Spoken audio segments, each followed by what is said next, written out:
Hello and welcome to the Shea Hates Everything Podcast, where we talk about video games, movies, comics, and other shit that matters. My name is Shea, and today I hate slow-moving corporate decision makers. And my name is Kyle, and today I hate when I sleep on one side all night so my hand is swollen for like a few hours. Do you sleep with your hand like under your body or up by your head? Both. Either one is bad.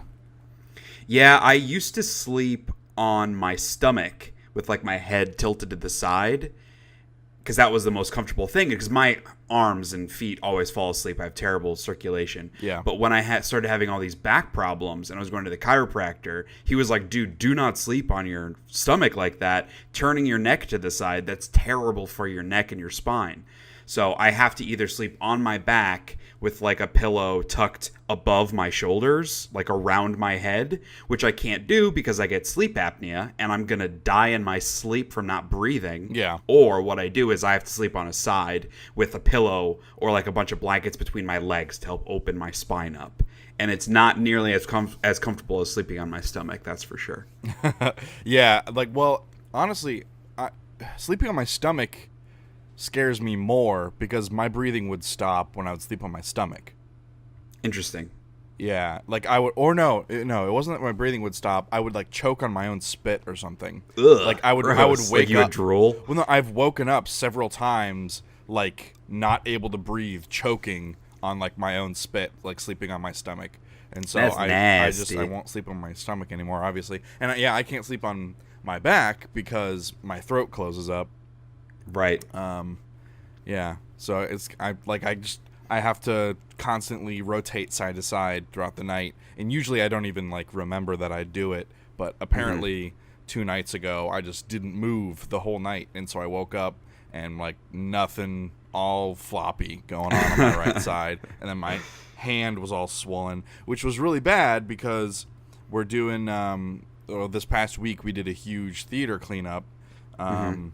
Where we took all the costumes and like organized them and cataloged them and boxed them and like I had to come up with this crate and rope system to get them up top by the HVAC units, and then we totally redid all the wood storage. Like I built these bins for different lengths of wood and stuff and cleaned everything out, and so like I couldn't use my right hand 2 days ago, so yeah. I was making the kids do everything, which I guess wasn't that bad. Yeah, sure, why not? But yeah, you're their leader.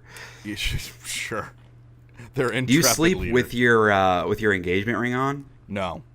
Okay, good. Because I used to do that when we first got married, and when I would wake up, my hands would be so swollen I wouldn't be able to get it off, and it would make me panic. Right. And it's already bad enough on my fingers because I realized when I went and got sized for a ring.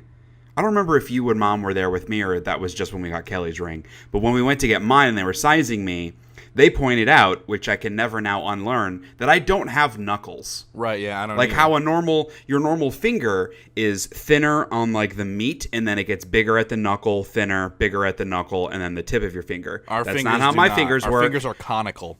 Yes, exactly. Yes, they're the fattest at the joint, and then they get thinner and thinner, including the knuckle, all the way to the tip of the finger.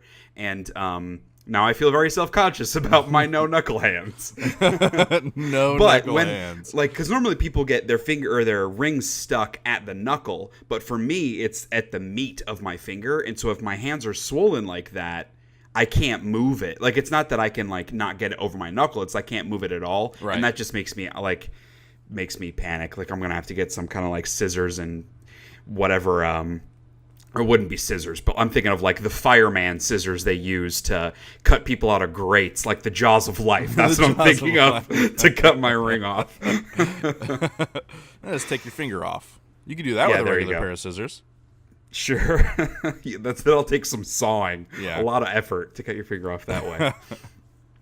Well, last episode, and really the past 2 episodes have been gigantic mega episodes. First, when we talked about all the E3 shit, and then last episode when we caught up with a month's worth of video games and movies and everything else. So now we're back to the kind of the regular cadence, and there's not a ton of news. Like, there's a decent amount of things for us to kind of hit on, but it's not like really big stuff.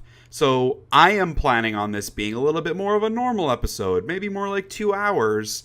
Because to be honest, after last week, when I had all those fucking errands to do and chores to complete, I have just as much stuff to do this weekend because this is adulthood. I got Octopath Traveler delivered yesterday because this is Saturday. We're recording this. Got it delivered Friday. And I was so pumped to get it and start it. And Kelly and I, we ended up hanging out last night. And then, so today we're doing the podcast. I got to edit the podcast. I have to go pick up my suit, which is downtown. And so I got to try it on. It's going to take like 2 hours. And then I have to run to the grocery store to get food for me to make dinner for us when I get back. Plus, I have to clean up all of my drum set. I have to clean our guest bathroom because Kyle, you and Mom are coming to visit next week. Are you sure? Which is very exciting. Are you sure that's next week? It is. Are you positive? It is. What is the joke you are playing? I'm just messing with you. But yes, we have to clean up the office because this is where Mom's going to sleep. We have to clean up the guest bath because it's disgusting because we don't use it. And so I just have a bunch of crap to do. And then tomorrow, like, we have to go to the grocery store legit for the whole week's worth of stuff. And then my nephew has his 3rd birthday party, so we have to go buy him a present because we're terrible aunts and uncles and we wait till the last minute to do everything. So it's just a bunch of, I mean, it's not like, it's just a bunch of that tedious stuff that takes away from my free time. Similar as last episode. I thought I was checking it all off my list, and I wasn't. So that's my weekend. But the point being, let's talk about some shit so that this isn't another 3.5-hour podcast. What do you say? That sounds good to me.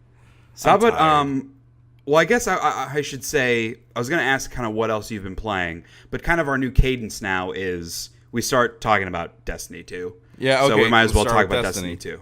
Yeah, because we played a lot of Destiny in the past 2 weeks. We did. So we beat through Warmind. So last episode, we had played through Trials of Osiris, the first DLC. Now we played through Warmind, the second DLC. I had pretty similar feelings about it. It's just one of those things where, like, a lot of cool visuals, a lot of cool story ideas, and, like, world-building ideas, but not so great on the execution part. And a lot of cool, like, moments. But the general feel was kind of like, eh. That's kind of how the story mode in Destiny goes. Yeah. And then, I mean, other than all the grinding shit we've been doing, we did the raid, the Leviathan raid. Yes, we finally beat the raid.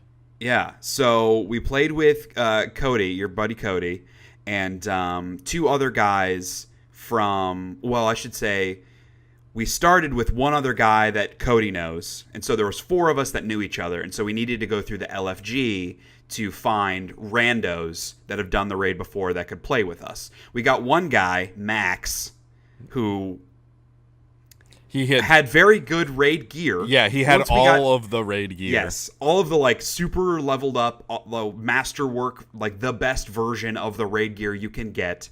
And then once we got in the raid, he was kind of fucking up a lot. Yeah, well, he was just fucking around. And I think it's a symptom of, like, him having done it so many times. Yeah. He just wanted to mess around. And I also, and I don't mean this to sound like we're cool in any way, shape, or form, but it was almost like, because he came across to me as being much younger. I think so, too. Like maybe 20, maybe even, yeah, exactly. Maybe even younger, like 18 or something. And there was an air of, like, him trying to be cool maybe with us, because, like, we seemed older. That might be a false assumption, but there was a little bit of that, like, him trying a little too hard to goof around. Yeah, I think he was also high. that's very possible. He kept stepping away, I had to go do something. He did keep stepping away from the PS4, that's for sure. But so that was our 5th, and he was fine. Once we were actually in the playing of everything, he was fine. But originally our 6th joined, and what was his name? Dr. Global? Yes.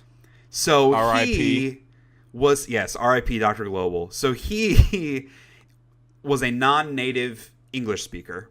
Yeah. I'm assuming he lives in another country, although that might not be true. There's no evidence of that. But he was definitely, English was a second language. So there was a big language barrier there. I couldn't really tell from his accent where he might be from. Right. But he had a lot of problems kind of getting the instructions, that because you and I, Kyle, had never played this before, and so we were going based on the recommendations of Cody's buddy, who I think you know too, I don't remember his name, and Max, who were kind of telling us what to do, as well as Dr. Global. Dr. Global was struggling to follow the instructions, Possibly might have been he was struggling to understand the instructions. He had also never done the raid before, so maybe he just wasn't getting it. Right. But Cody took one for the team and decided to be the asshole. Yeah. And created a new PlayStation party separate from Dr. Global, invited the rest of the 4 of us, and was like, hey, let's all bail on Dr. Global. And I, to be honest with you, still carry around the guilt of bailing on Dr. Global. But yeah, but we got to we would have direct never that finished guilt that at raid. Cody the rest of the time. Yes. Yes. Because then another guy that Cody and I know, Rob, he joined in and kind of filled the Dr. Global void. And he I really had like played Rob. the raid before, yeah, too. He Yeah, knows what and he's he was doing. cool. He's played it Yeah. plenty of times before. And I like Rob. And so we were all like joking around like, boy, sure would be nice if Dr. Global was here. Like, oh like man, wanting do to you guys trade remember in. that one time with Dr. Global? Oh, that was great. Just like doing that the whole time. It was pretty good. So, yeah, that was our LFG experience. Or I guess it's in game now. It's the whatever, finding group beta, whatever they call it. Guided game. beta. Yeah. I mean, functionality-wise, it worked fine. Yeah. When Max came in, we just invited him to our PS4 party, and like everything worked okay. So that was pretty cool how you can kind of do that. Yeah. I'm glad now I have done the raid. I would do it again. It's not something I want to run regularly because even when you know how to do it all, it still takes a long time. It does, Like it's a yeah. couple hours worth of a commitment. I mean, it took us 4 hours or so to beat it, Yeah. even with 4 people who had done it before. Yeah, I think that's bunch. including going back for the raid chests, though. That's true. Yeah, we did go back in to get the special raid chests. You're right. But yeah, it was fun. I liked the mechanics. It's difficult because, and I think you brought this up, the stuff that is overly mechanics heavy tends to get kind of annoying because, like, when one person fucks up the smallest thing, that's it. You got to start over. And that isn't that much fun because you're really having to aim for perfection. Right. And that just isn't, like, I would rather there be some way, and granted, there were a few times where somebody would screw something up, we were able to make it through anyway, but by and large, like, if there's a mistake, you just have to wipe and start over. Right. And I would prefer a better way of, if something bad happens, a cool way to kind of, like, come together as a team and still be able to accomplish it. That's a lot more of a team building kind of thing versus, damn it, Cody, you fucked up again, now we got to start over. Right, yeah. It becomes like like a blame game almost. Yeah. But I don't know. Did you have any other thoughts about it? About kind of like what the structure was? It's not like it's a new raid, obviously. Right. But it was our first time doing it. I'm just glad to be done with it. Yeah. No interest in doing it again? Not like the raid proper, really. I want to check out the raid layers, though. Yeah, sure. Yeah, I would, because I think to get your powerful gear, like your weekly epic stuff that resets. You can do the raid or raid layers. Or the raid layers, Yeah. yeah. So I would be down to try the raid layers. I'm assuming they're also a 6-person thing. I don't know, probably. Yeah. So I don't know. Maybe we'll check that out. And then other than that, we just did some grinding. There are so many, not side quests, but like weapon and armor quests, things that you need to do to like get special gear to level up your gun, that sort of thing. Destiny 1 had a lot of those, and especially in the Taken King, there were a ton of those. It seems like in vanilla Destiny 2, there was a little bit less of that. Like there were a couple exotics that you could only get by doing a bunch of random shit, but through Trials of Osiris and Warmind, it seems like they've added a lot of those, which I like. It gives you something additional to be moving toward when you're doing all your weekly grinding. Yeah, it's a sense of like killing more than one bird with a single stone, right? Like like 3 or 4 sometimes at the same time. Right. They can be kind of tedious though, like because some of them they take so long, and you have to and then you're just going and finding ways to exploit it. Like you're not doing it the way they want you to do it, which is just like ambient as you're playing the game. Eventually, you get it. You're finding ways to kind of work around the system, which I guess there's a little satisfaction in that, feeling like you gamed the system a bit, but it takes away a lot of the fun of just being in that world, which is one of the larger problems I have with Destiny in the first place. And it's kind of inherent to loot games, because when you have a game designed on getting more loot, making the numbers get higher, getting better stuff every single minute, and so your goal is just to get better shit. So all you do is try to find the most efficient ways to get the better shit. So like the strikes, there are a lot of really cool design elements in strikes. A lot of the levels are really awesome looking. But you never think about it because you just want to get from point A to point Z as fast as possible so you can get to the next one.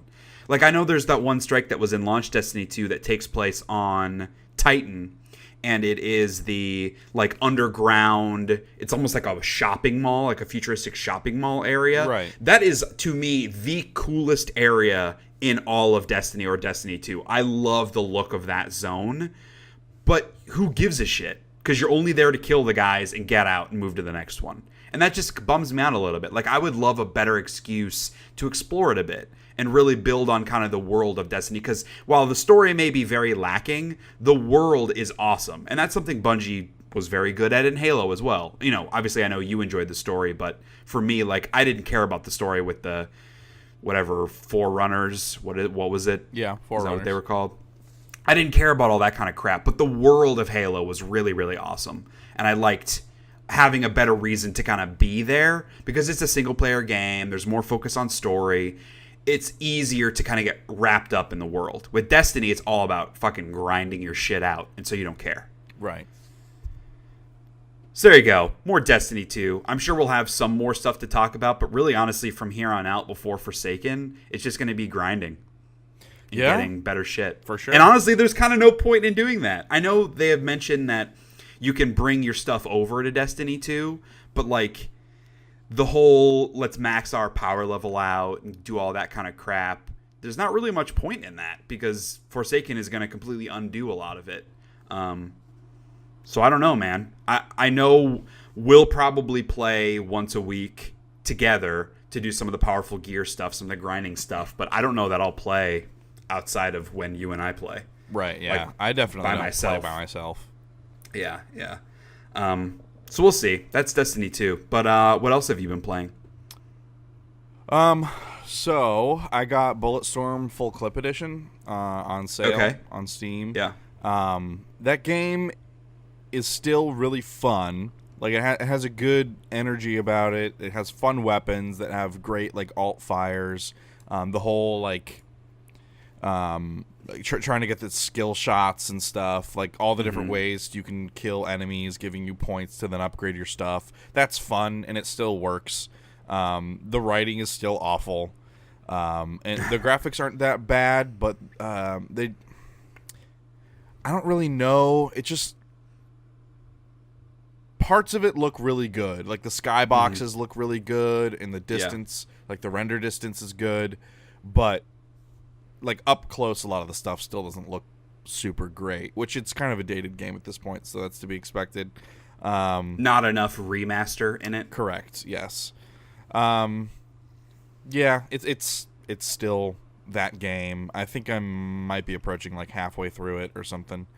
If it wasn't for the kind of, well, definitely hit or miss humor in that game would be amazing. Because the gameplay loop is so fucking fun. But it's just, and sometimes it is funny in its tongue-in-cheek way, but most of the time it's annoying as hell. Yes, totally. It will be, there's a reason why the full clip edition has an add-on with Duke Nukem in it. Yes. They are leaning into that tone. Yes. Pretty heavily. I played some more Vampyr. I rage quit and uninstalled it. Oh no, why? They're not realistically letting me play the way that I want to play, the way that they said I'm allowed to play. And by not like, killing people? Fuck them for that. Like, they said, like, hey, it'll be harder if you don't kill people. But it's fucking impossible. It is impossible. Like, I got to, and this is a main story mission, it was 3 bosses back to back. One was a new kind of enemy where she can, like, teleport around, which is really hard to counter. But when she teleports, she also leaves, like, a cloud of poison gas behind, and then she can also, like, spray poison gas. And that DOTs me in about 3 seconds. Gotcha. Even if I'm popping my blood, like, to get health back, it still just kills me. So I can't get hit by her at all with any of that poison stuff. I can't enter the poison cloud at all because I just die. So I beat that boss after like a half hour. And then it leads you on a merry way, and you have to fight now, like, regular enemies are also able to do the poison cloud. Oh, so boy. I'm going through the world and just dying over and over again immediately after that fight. Finally get to the next area. It's another boss battle with another one of that chick and also a second enemy. 2 bosses. I beat that fight after a long time, and I struggle my way through and get to the next area, and it's the third boss. And she is, like, super fucking hard because she one-shots me with a sword. And then she also calls in regular enemies. And I'm talking, like, she's level, like, 29 and I'm level 19. She's a full 10 levels above me. And there's not much I can do. Like, there are a couple side quests I could go complete. And I could sleep and level up and stuff. But when I sleep and level up, they're going to level up too. So I'm going to be... I'm still going to be behind. And it's just, like... Fuck them for making the game that particular way. I would rather there be a traditional difficulty option. I would rather. Right. I like the idea of it is cool. Yeah. Like the more you lean into the dark side, basically, the more powerful you get. I like that idea. But it's like sounds like the execution just wasn't there. Yeah, it's like they never really had the conversation of what if someone doesn't want to kill anyone. Yeah. I guess, like, in their mind, it's you're just going to kill fewer people. Right. Like, only a couple. Right. But not 0. But, yeah, if they're going to give you the option to choose whether or not to kill anybody at any time, they have to assume some people are going to not want to kill anybody. And so the game should be kind of tuned to that. It should be. And it's not. I was, like, looking up online, like, can I go in and, like, edit some files to adjust, like, damage values and stuff? And no one's done anything like that yet. So... Fuck that game. I mean, also, like, the writing was not interesting enough to keep me going. I mean, it sounds like the other stuff, it's not like the other stuff was amazing either. Right. It was just like, it was good enough to keep you going. Yeah, like, if the story they were telling was like, I gotta finish this, I would have just I would have gone and chomped on some people. Right. But, like, no. Fuck that. That's too bad. That's not how I was playing the game. That's not the dude, like, the headcanon I had built around my guy. So, I don't know. Fuck it. Yeah. Well, let me say, because we're on Don't Nod, so I played Awesome Adventures of Captain Spirit. Yeah. Their kind of standalone little precursor to Life is Strange Season 2. Yeah, so it was free. It was actually listed as a demo for Life is Strange Season 2, which was quite annoying because I downloaded it a couple days after E3, and it was nowhere to be found on the PlayStation Store. Not even by searching it could I find it. I randomly was like, okay, let me check on Life is Strange 2 and see if it's in the related games. I went to Life is Strange 2 and it said, like, download demo. And that's where I was able to get the Captain Spirit thing. So maybe it's on me. Maybe I missed something or that's more just like the PlayStation Store being garbage. Yes, that is what I believe, but I'm trying to cover my bases in case anybody's like, you're a fucking idiot. It's right there. I think the PlayStation Store is bad. That was my assumption, is that it was just poorly implemented. But yeah, so it's weird to think of this as a demo for Life is Strange 2 because obviously it's very different characters. They have said that the kid will be in Season 2 in some capacity. Who knows how? They may just reference him or he may come across as an NPC or whatever. But the whole experience, like, it was very Life is Strange. It's this super indie kind of feel to it. There's kind of one major song that plays through a lot of the more emotional moments, and it's great. It's just like that really nice hipster emotional rock music, which fits this world. Not something I would listen to on my own because it feels kind of pretentious, but it fits the world. There are moments where you can just kind of like, you can sit in this treehouse and it does like just the different shots of the environment with the music playing. And it's just like a nice kind of feeling the game gives you. Yeah. The story is really interesting as well because, I mean, without going into too many spoilers, it's just the kid and his dad, and you kind of are discovering more about the dad and his relationship and what happened with the mom as you progress through it. And there are a lot of really nice moments and like not so nice moments, I guess is a good way of putting it. It's weird because in the trailers they very clearly set up the vibe of like, does the kid have superpowers or is it in his head? Is he playing, or is he actually like Alec or Max from Life is Strange, where he has powers? And so there is far less of that in the actual game than the trailers would make you believe, of the whole, like, him in his imagination being in a different world or a different universe. There isn't nearly as much of that, which was a little disappointing, I think. But just in general, like, the writing is really great. It was awesome coming to this from Life is Strange Before the Storm, where the writing was not a strong part of that. Coming back to Don't Nod doing this and being like, okay, thank you. Don't Nod. It was not a fluke. They are good at this. There were a couple moments that were a little forced, a little like where it's older people writing for younger people. Mm-hmm. So it feels a little odd or off. Sure. But by and large, it was really awesome. I mean, it only took like 2 hours. I missed one little side thing because it kind of gives you, it just puts you in the scenario, and there are like 8 little side things you can accomplish that are all different sorts of puzzles or finding the right item to do it. And then there's the, bumped my mic. There's the kind of overarching interaction with your dad that wraps up. And so there's no great indication of when the dad thing is going to wrap up. And so I progressed that, and it ended before I had completed one of the side mission things. Okay. Which was a bit annoying, but it's okay. They're all fun and worth doing, so it's a free thing. If you were at all interested in Life is Strange, there's no reason not to give this a shot, because I, as a huge fan of Life is Strange, loved this, and it only makes me that much more excited for Season 2. So do you think it's necessary to play Before the Storm? I don't know. Or because I don't know what this even worth. I don't know what the story. I don't know what the story in Season 2 is going to be. Yeah. So I don't know if it ties in. Oh, I will that's say fair. that I will say, assuming Season 2 is going to focus on Max and Chloe, Before the Storm gives so much context for Chloe and why she is the way she is, with that whole relationship with Rachel that happens before Season 1 of Life is Strange. And really, because like in Life is Strange Season 1, like Rachel's missing. And that's kind of the driving story that is affecting Chloe in major ways.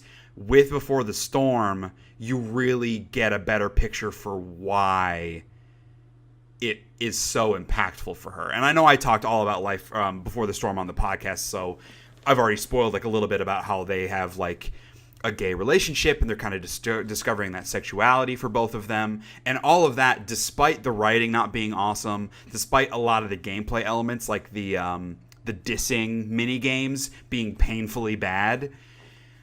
I would say if you were a big fan of Season 1 and you are eagerly anticipating Season 2, it's worth playing. Okay. It's not great. A lot of it will be a slog, but there are enough highs that I think you would get a lot out of it. A lot of those emotional moments are so fucking powerful. And like, I know I talked about the scene where they do the theater production of The Tempest. Like, you will love that scene. That's like true. There's a lot of really, really good stuff in there. So yeah, I guess I would say if you know you like Life is Strange, Before the Storm's probably worth playing. But just know what you're getting in for. It's not Right. It's not like Telltale Guardians of the Galaxy level bad, but there's definitely a lot of stuff where I was rolling my eyes. That's for sure. So what else for you? So another negative experience. Oh boy. I currently cannot play Moonlighter because I had an amazing run on the second dungeon. I didn't take a single hit the entire run. The dungeon boss, hit me once. So I killed the boss, opened the boss chest, and the game bugged out. And I didn't get anything from the chest. And then I went to the entrance and I couldn't leave the room. And then I opened my menu and I couldn't warp out with the warp out items. And I couldn't interact with anything. Yeah, I forgot you had texted me about this. Yeah. That's incredibly frustrating. So I had to restart the game, and when I loaded it up, sure enough, I had lost that entire day, that whole run. So I'm currently taking a break from Moonlighter, which is a big bummer because I was really having a good time with it. Right. I'm not going to play that game again until they patch it. I mean, at least it didn't wipe everything or completely fuck up your save file. Like, that's the silver lining. It was literally a perfect run. Right. I definitely get the frustration. Because, like, I feel like that when I'm playing Skyrim and I forget to save out in the open world and I die and I lose like an hour of progress. Like, that's incredibly frustrating, and that is my fault. That's not the game's fault. Like, losing that amount of progress, especially when it's good progress, like, that's, yeah, I definitely get that. That's very frustrating. I was not happy. Well, I added Moonlighter to my, like, I should play list after you talked about it last episode, so now maybe I should wait until they patch it. Yeah, and like when I looked online, like it has happened to other people too, like on different bosses, so it's not something that's like exclusive to that dungeon, and like that is really worrisome for me. Right. Yeah, I don't know, man. They need to fix that shit ASAP. That's a bummer, especially in a game that is released. Like, it's not Right. like it's an early access game. Right. Played more House Flipper. Uh-huh. Or, I guess not more, but I played some House Flipper. I had not played it as of last episode. I finished all the... Oh, had we not talked about it? So, I said I had bought it, and I talked Okay. about kind of what it is, but I hadn't played it yet.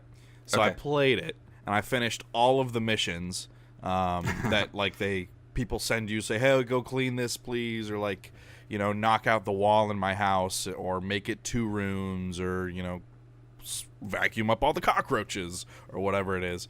That was really, really fun and kind of mindless. Like, I would watch and listen to videos and podcasts and stuff on the side. It was great for that. But now all I have left to do is buy properties with the money that I made from doing that. And then there are, like, basically 3 or 4 people that are looking at buying your property, and they are displayed in, like, the top right or left or whatever. And as you do stuff to the property, one of them will like that thing and one won't, or so on and so forth. You're trying to, like, pick which one of them you're trying to sell the house to. And as you make adjustments and stuff, they'll make comments, or, like, they'll say, like, boy, I really wish it had this, and so you gotta add that. That's just not as fun, because I really liked because before you're filling meters, the percentage bars going up, like, oh, you got 90% of the cockroaches, keep on sweeping, you know. And like that felt good. In this, it's very nebulous, and you're not quite sure if what you're doing is really having an impact. And then because everything you do, you're spending money too, so like that's not as fun. And then there's this whole like barter system for when you sell the house that was not well explained. Yeah, it's just like a little bit more of a loose structure. So I think I'm kind of done playing it. They've added, before I bought it, they added extra missions and stuff for you to go and do. But I mean, currently I feel like I got my money's worth, but hopefully they add more missions later on that I'll go back and play. But I don't really feel the drive to like purchase the property and do stuff to it, you know. And where are you playing this? On PC. Okay. Is it only on PC? I think so, yeah. Okay. For some reason, I was thinking they had a mobile version. It feels like there should be a mobile version of this there kind could of game. be. I played Elder Scrolls Online for about 5 hours. And I'm already seeing the MMO version of myself come out, just running like point to point to point to point, not paying attention, skipping all the dialogue, just running around and doing. Are you not finding that stuff like engaging at all? Because that's part of what is attracting me to Elder Scrolls. Because I went ahead and bought it. I think I texted you about it. I went ahead and bought it because when it was on sale for like $15 or whatever. Yeah. But that's part of what makes me want to play it. It's not the MMO stuff, because I know I won't like that as much having played the demo. It's the world and the exploration that I want to. I mean, the writing seems good, but like every minute I stand there and listen is another minute I'm not going point to point, Shay. Yeah. So you like Destiny 2 is what you're saying. You like the grind. Because it feels so good to play. Sure. And this doesn't necessarily feel as good to play. And it's the same problem that I have with most open world games, like Assassin's Creed, like any open world games that are not like aggressively well written and well realized. I'm on autopilot the whole time, and I'm not paying attention. And that's why I don't like Assassin's Creed Origins, and that's why I have such open world fatigue, is because I'm essentially doing the same thing in every world. But Bethesda games are kind of the exception to the rule. I guess I'm not quite sure what they do differently. I guess it's because the world is so interesting that I buy into being a part of the world. Whereas, like, in Assassin's Creed, in Origins, I didn't really buy into Bayek being part of the world, you know? Huh. I felt like... I guess, like, as Bayek, I felt like... kind of... Not an intruder. That's not the right word. Like an outsider, maybe? Yeah. And he kind of very much was. Well, yeah, he is. Yeah. Yeah. And so it felt disconnected from the world and the story. Is that what you're trying to say? Yeah. Okay. Interesting. Yeah. I guess I could see that. I mean, I obviously didn't have that experience because I really enjoyed that game. But maybe it's more that I liked the character of Bayek so much more that, like, I was kind of along for the ride with him a little bit more. Yeah, I mean, I liked him more than other Assassin's Creed characters. Sure. But that's not necessarily that high of a bar for me personally. Yes. Yeah, I mean, really, other than Ezio, all the other characters have been forgettable, right. if not kind of annoying. Right. Yeah, I get that. So I don't know. I don't even know if I'm going to play any more of it. Well, that definitely kills my impetus to play some. Or no, I guess you're playing on PC. I was on PC, anyway, yeah. Yeah. I got Dead Island Survivors on my phone. It's a mobile game. It's like kind of mixing zombies with tower defense. So it's kind of a tower defense game. The graphics are pretty good for phone graphics. Mm-hmm. It does this thing where every time you beat like an assault on your base, you get a chest, and it takes time to open the chest, and you only have so many chest slots, and you can only open one chest at a time. So it like limits how much you play based on that. Some games do like the energy microtransactions. Right, yeah, exactly. Well, it's a free game, so they monetize how they can. Some games do the energy where it literally stops you from playing. This is like you can play, but you're not going to get anything. Right, you're not going to get the chests. Like you'll get extra like money and then like extra scrap to make towers and improve your towers and stuff, but you won't be able to keep that chest if you don't have an open slot. So for $5, you could get an extra worker along with some more gems and some more cards and a free chest and stuff. Because like all the towers, like everything in the game can be leveled up by getting a certain number of cards and then spending the cash, the in-game cash to level them up. So like you get a chest that has like a bunch of stuff and like a new tower in it for $5, and you get a new like builder dude. Oh, so yeah. I was like, you know what? I never spend money on mobile games. I'll give them my $5. So I did. Yeah, if you're having fun, it's $5. Yeah, and like now I can open 2 chests at the same time, Shea. Oh, man. Hell yeah. Yeah. It's good. So you can get more shit that makes you want to open more chests. Damn straight. So, yeah, that's good. And like so every time you kill 200 zombies, you get to open a zombie chest. And that's like separate than another thing. And then certain missions will just give you like a free chest that pops when you finish the mission. So like you're still able to do some stuff that refreshes every so often outside of like the core 4 chests that you can have at any given time. I will say the difficulty ramped up quite a bit on the second island because it's the tutorial island, the first island, and now I'm on the second island. And the difficulty has ramped up quite a bit. It's very difficult. And I think it kind of comes down to getting the cards for the towers and the character you want to play as. Yeah, like because you can play as multiple characters. They all have different skills and different weapons that they can use, and then you can level up the weapons too, and so on and so forth. So there's a lot that you can be improving upon, and you kind of have to pick and choose which ones you want to do.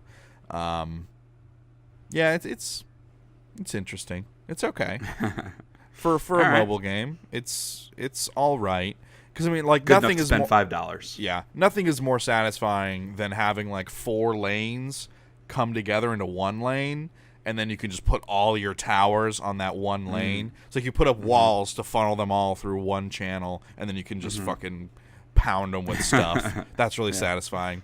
And then I'm playing as Sam B, and he has like the big hammer, so I can Okay. I can go in and like smash the hammer and stun the enemies and like knock them down, so then they still keep getting pelted by the towers and stuff. Right. And there's like a good they reuse the Dead Island enemy archetypes in like interesting ways. Like the hunters who would like jump on you and grab you and stuff in the game, they'll do that in here, so it like stops you from acting for a little bit. You have to like tap to get them off you. They're like I don't remember what they're called, but there's these enemies that are basically giant stink bombs, and where they die, they have a small radius, and if there's a tower within the radius, the tower gets gunked up for a short amount of time and doesn't function. So you gotta be like careful where you're killing those ones and stuff like that. So I don't know. There's a lot of different enemy types, and certain towers are better against certain enemy types and all that stuff. So it's okay. That's cool. Yeah, I might check that game. out. That doesn't sound terrible. I mean, I don't really play mobile games that often, but I like to, like, every year I'll try a new mobile game and I'll play it for a couple days and then I'll stop playing it. Yeah.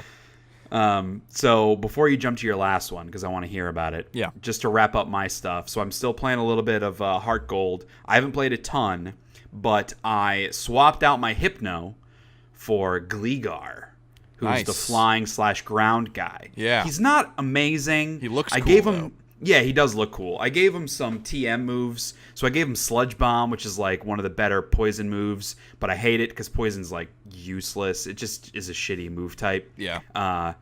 But he's now my Cut guy, because before I had to have Typhlosion with Cut because he was the only person on my team that could use it. So I gave that to Gligar, went to the move deleter, got rid of Cut on Typhlosion, and then there's like an Uber move guy who for the 3 starters can teach like the best move in the game. And I don't remember what Typhlosion's was, but it does like 150 damage. Like it's like a 5 PP move.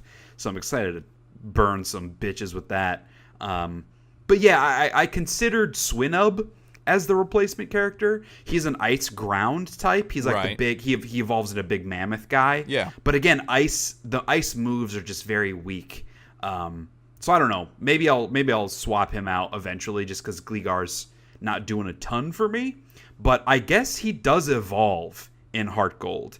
He did not evolve in Original Gold, and then they added an evolution in the next generation, and so he can now evolve, but you need this special item that he needs to hold at nighttime and he'll evolve, and you only get the special item through like really high level trainer battles in this city, which I can't even access yet. I'm assuming it opens up like once I can access Johto, because I can go to the city, I can go to the player zone, but I can't fight anyone yet.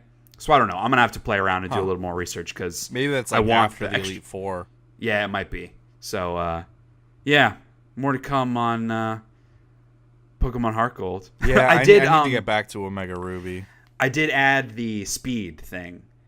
So like I play on 2 times speed now, and when you're out in the world, I don't notice a huge difference, but in the battles, it's definitely like crazy fast, which I really like. It makes grinding, because that's all I've been doing is because my guys are level 38. I got Gligar at like level 22, so I've just been grinding, and there's not a great place anywhere to really level guys up at that range, because there's like the Lake of Rage where everybody's like level 18, and then there is the current area where I am, which is the 8th badge zone, where it's a bunch of like Geodudes that are the same level, and obviously my flying moves don't do great against Geodudes, so I can't really train there. Yeah. So it's taken a long time to get Gligar up to where he needs to be, so I can take down these dragon assholes. And then after hearing you talk about Fallout 4, yes, I started a game of Fallout 4. Oh yeah. So I am playing a bunch of games that don't matter. I'm playing Destiny 2 and Fallout 4 and Pokemon Heart Gold instead of playing a bunch of new video games. So, but yeah, I started on vanilla because my original experience with mods was that I was really underwhelmed with the quantity and quality of the mods available, because it could only be vanilla assets on PS4. And then when I tried to load them all up, I couldn't get the load order right because there's no real tool to help you with that. Yeah. And so the game wouldn't load. I just couldn't get the game to load, and so I just gave up, and I stopped playing Fallout 4. So this time, I started just a vanilla game, and I was like, you know what? I'm just going to do this. It'll still be fun. I played for like 8 to 10 hours. and was like, you know what? I'm like level 12 now. I started some of the story stuff, some of the side missions. Let me go ahead and add some mods. So I actually was able to get everything working correctly, and I still have like 50 mods installed. But they're just all weapons, a couple armor pieces. I did the Simple Green graphics mod, which looks amazing. Yep. My only criticism is that it kind of adds too many trees, because like it can be hard to get around some places now because there are so many trees. But the game looks amazing. Yeah. And I haven't really noticed any performance issues, even on PS4. I guess I am on PS4 Pro, which I'm sure helps. But and then there's an exploration mod, which opens up some of the houses in like the big towns that are boarded up. So that'll be cool to try out. I'm trying to think of what else. I think there was like one follower I added who was all vanilla stuff. And then it was actually a bit of an annoying process because when I transferred all my stuff from my PS4 to my PS4 Pro, I transferred everything that I had installed. But apparently it doesn't do that with DLC, and so I had to re-download all the Fallout 4 DLC. But the problem was I didn't do that before I went into the mods, and most of the mods I downloaded required the DLC. So it was like, you downloaded this, but you can't enable it because you need the DLC. So I had to go download all the DLC, which took like 6 hours, and then I had to go back in, enable all the mods individually, readjust the load order because of that. So that was a pretty annoying process that took like probably 2 hours of fiddling with it. Right. But now I'm in the game, playing with mods. I added some like new enemy types, and there's a mod that like adds tribes that are scattered in like the wilderness that will be hostile to you. Yeah. So a lot of that stuff I'm just excited to play around. Not yet. I played for maybe 2 hours. Okay. With I mods. heard those are super hard. Those enemies are really hard. I would not be surprised. Yeah. So we'll see. There are a couple more mods that I want to wait until I'm higher level to install because I'm sure they're very hard. There's one that makes it like a ghoul apocalypse because it adds like 1,200 ghouls in the world just regularly. And I might want to try that. My problem is I don't really want to install any mods to experiment and then uninstall them, because that's how my Skyrim game got fucked up on PC, because I installed so many mods that I then uninstalled, and it screws up all your save files. Yeah. So I don't want to do that. I only want to install mods that I know I want to use. So right now it's mostly just guns and a couple other random little things. A couple like new things I can add to my settlement, that kind of stuff. Right. And a mod, which is probably my favorite mod, which makes the power generators not make noise. That's probably the best mod in Fallout 4. Okay. So yeah. No other new stuff for me, but I'm re-experiencing Fallout 4 with mods. It's good, man. Some shitty PS4 mods, I guess. That's good, man. Yeah. So, tell me about Octopath Traveler. Yes, I played it for about an hour yesterday. The art, absolutely gorgeous. It literally looks like they printed out papercraft versions of stuff and like assembled them and folded them together and plopped them in the world and then added this cool shading engine on top of it. That's exactly what it looks like, and it looks awesome. The writing is not really great. It's just very... Just like melodramatic Japanese kind of thing? Or? No, it's just very... Well, okay, so I've started with The Merchant, and so like the writing of like her lines and the mom and dad's lines and like this other dude who comes along, they're just very corny, like very tropey kind of stuff. And not in like a charming way? Sometimes, yes. Okay. So that's kind of the flip side of it, is that sometimes it's eye-rolly and sometimes it's like, okay, yeah, it's like good-natured stuff. It's actually kind of tough. I was not expecting it to be as difficult, but it also could be because I started with the Merchant and maybe she's just not as powerful in battle. I'm not sure. Okay. But it doesn't really, because she does this thing where anyone you can talk to, she can barter with, and they have like items, and they sometimes have rare items, or they will have items for slightly cheaper than the shops will, but you can only buy stuff from them once, I think. And so like I found a guy who was selling a really good dagger and really good armor. I only had enough money for one, so I bought the dagger, and then I got into my first fight, and I realized that, she only uses spears and bows. Oh, no. So I have this really nice dagger for when I find whatever character uses the dagger. That's a bummer. Yeah. But then, like, I got through kind of the first area. I've died a couple times just in the first hour and a half, just because it is tough, and I'm kind of learning the fight system. But it's especially hard when there are multiple enemies and only one of you, because like, they're getting to act twice, and you're just taking buttloads of damage. The combat is cool, though. It has this really good, like, kind of rock, paper, scissors thing, which is what I liked about the combat in Vampyr, where certain enemies will be weak against certain types of attacks, and they have like a little shield next to their name, and when you attack them with the proper damage type, that shield number goes down per attack, and your goal is to get that shield to 0, because then they're stunned for a turn and they'll take increased damage. So also, every turn you act, you get one of these little pips up above your name, and you can cash those in for extra moves. So, like, I attack... So, let's say an enemy shows up, and it has 2 shields. So, I'll attack it once, and I'll gain a pip, and its shield is now at 1. I'll attack it again, and I'll gain a second pip, and its shield is now at 0, and it's stunned. On my next turn, I can cash in both of those pips and hit it 3 times while it's stunned, so it does increased damage.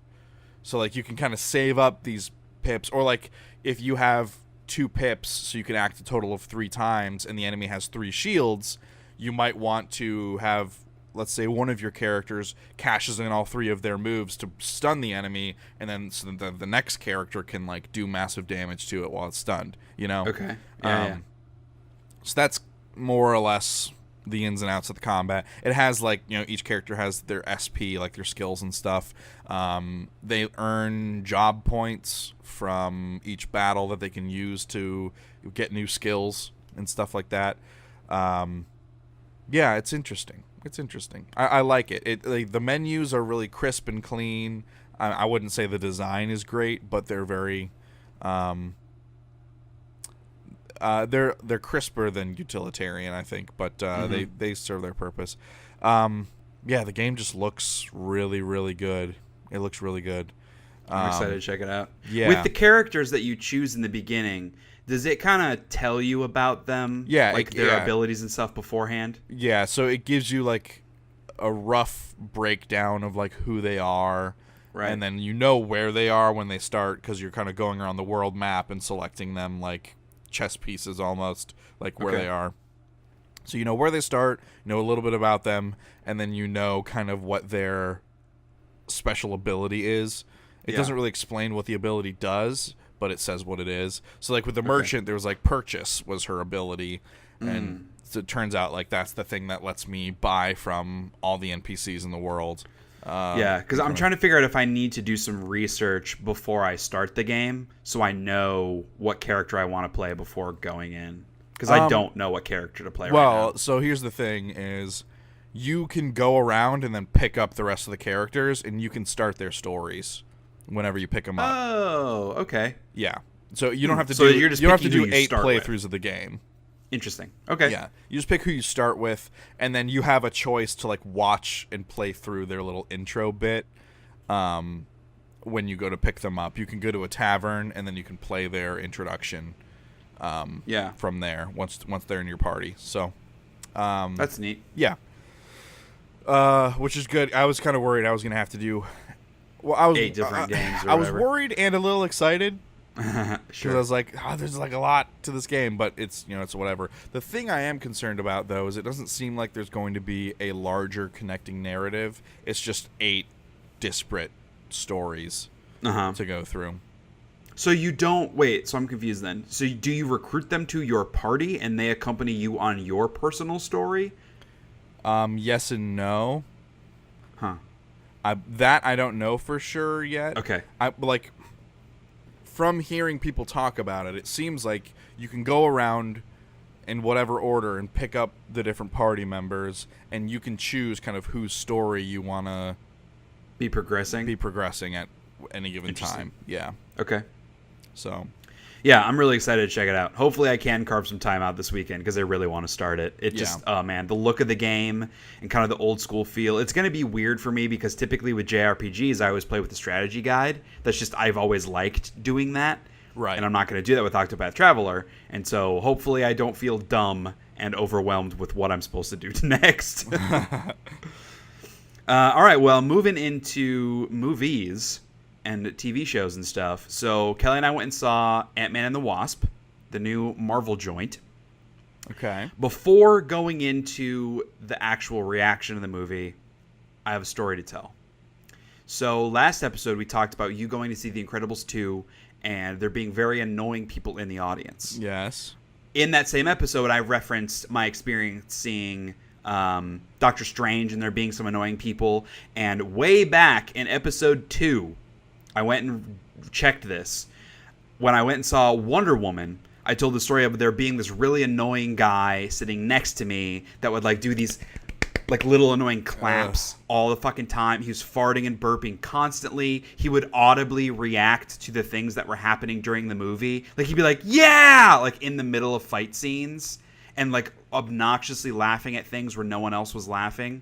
He is easily the most annoying person I have ever sat in a theater with. And of course, he's right fucking next to me. So we go to see Ant-Man and the Wasp. And it was funny when we go to sit, because we have assigned seats at this theater we go to.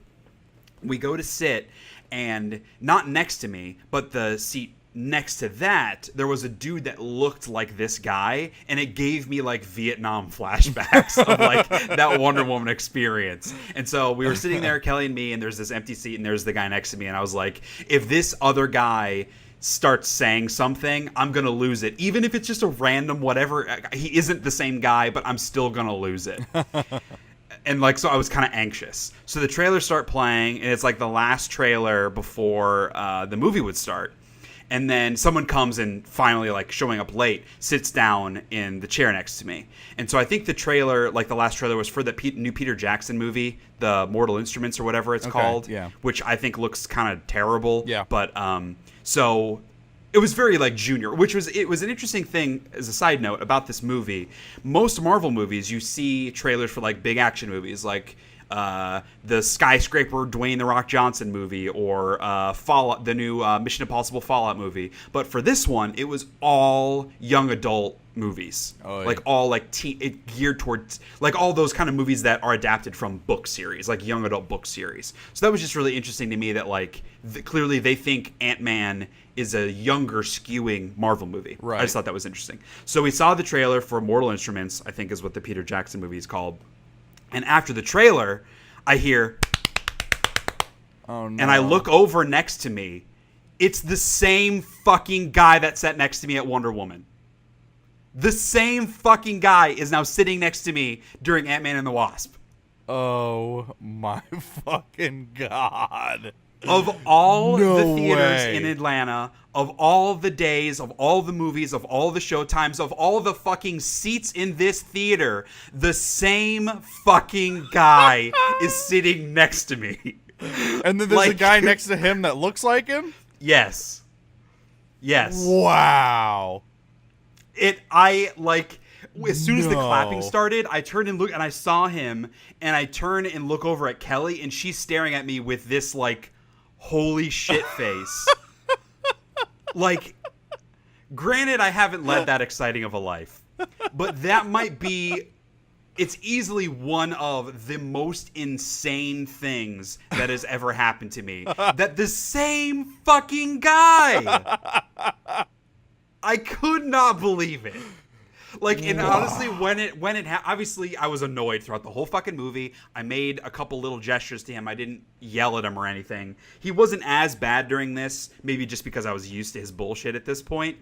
But like, there was a big action sequence where there's a song kind of playing, and he's like singing along out loud with the song, and it was just like that kind of shit. It's just and I don't mean this to be rude. I think he has some kind of mental disability. He was there by himself. Just the way that he acts seems like it's going on with him. So I don't mean to be cruel to him as a human being, but like, he's an adult. If this isn't something he can do, he should not do that. It is, I don't care what your issues are. It's rude. Like, maybe he doesn't have any problems, but even if he does, that's still rude. There should be some other way for him to do this without ruining the experience for other people. Because as we were leaving the theater, I heard another couple complaining about him having yelled out during the middle of the movie several times. But despite being incredibly annoyed and frustrated by this, as we were leaving the theater, I turned to Kelly and I go, that sucked, but I'm really excited to tell that story on the podcast. Oh man! I still cannot believe it. I still cannot believe it. Okay, it's now, this is there. You have to become a writer on a TV show, and this has to be a plot line. Yeah. No, what has to happen though is episode 2 of the first season, this dude is there, and a couple seasons later, he's 6. back. Oh man! Wow! Oh man! That is something. It was one of those experiences where it happens, and it's so otherworldly that you're like, I will remember this for the rest of my life. Well, it sounds like he makes quite an impression. He definitely did. Did he fart at all during this one? Yeah. Oh, yeah. And burping. Man. Yep. Yep. So the movie itself, I will say it wasn't... Okay. This is going to sound very negative. It is worse than the first Ant-Man in every single way. It's not a terrible movie. It's just one of those where after watching it, I was like... I would be completely fine had I never seen this. There was nothing in this that is super memorable or exciting or adds to the greater Marvel Cinematic Universe. There's a cool little stinger at the end that kind of ties into what's happening in the larger Marvel Universe. That was neat and kind of sets up what's going to be going. Because obviously Ant-Man was not in Infinity War, and this kind of sets up the why and how it might tie in, that kind of thing. Okay. That moment was cool. Maybe he was in Infinity War, you just couldn't see him. That's possible. I'm not going to spoil it. The beginning of the movie is pretty expository on explaining why he wasn't in it. The end of it shows you how he's going to tie in the future, but the beginning of the movie is a lot of why he wasn't in it before. Which I guess, it's not a spoiler, but I'll save it anyway because people want to see this. So that I liked. There's a lot of funny banter in that scene. The whole movie, though, it felt kind of low energy, which is weird in a movie like this, which is more of an action or a comedy action movie than it is an action movie. Yeah. But it just felt like no one there was trying very hard.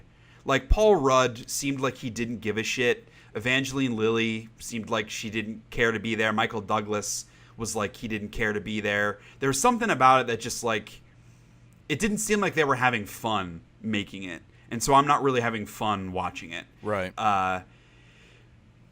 There are definitely some funny moments. I laughed out loud a couple times, but by and large, the humor didn't work that well for me, especially compared to the first one. And comparing it to something like Deadpool, which granted, very different style of humor, but I was dying laughing that whole movie. Deadpool 2 has a lot of jokes and a lot of bits that don't work, but there are so many that work so well, it helps. With this, it's a lot of dad jokes almost, and they're delivered in an uncharming way, which I can't believe I'm saying of Paul Rudd, who is America's sweetheart. Yeah. But I don't know, it was just it just wasn't an exciting movie. There were really only 2 action sequences even, which the first movie was more of a heist movie, but this one doesn't really have a lot of elements from that. It's mostly them running away almost.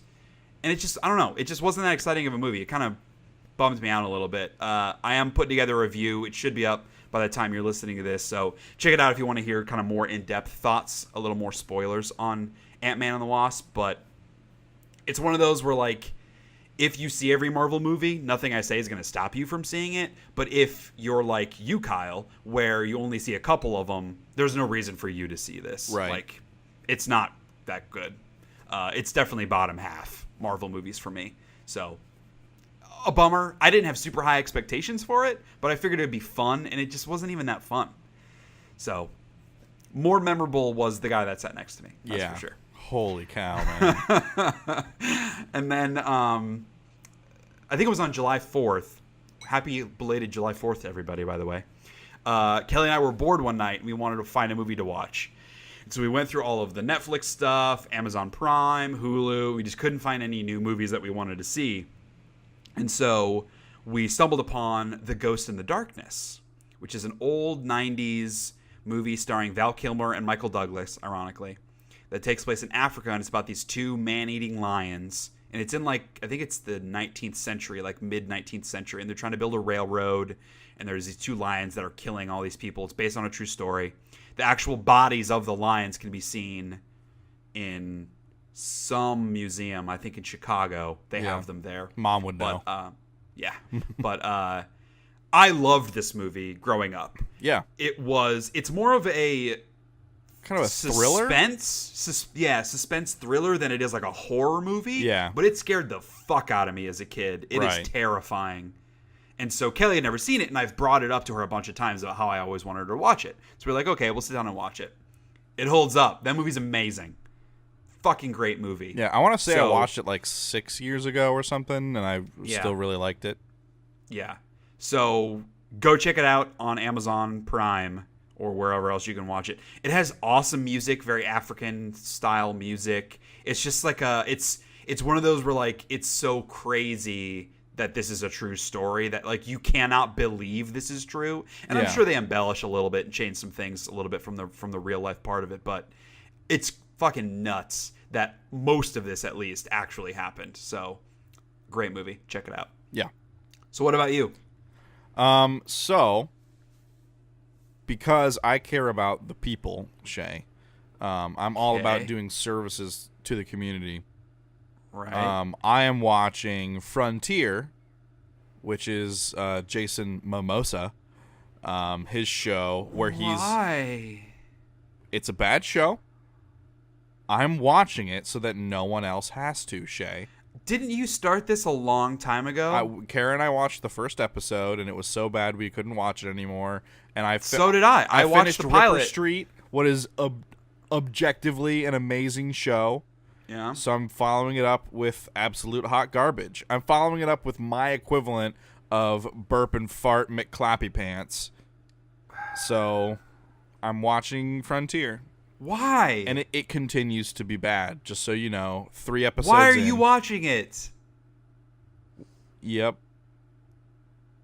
I don't understand. Stop. Just stop watching it. No.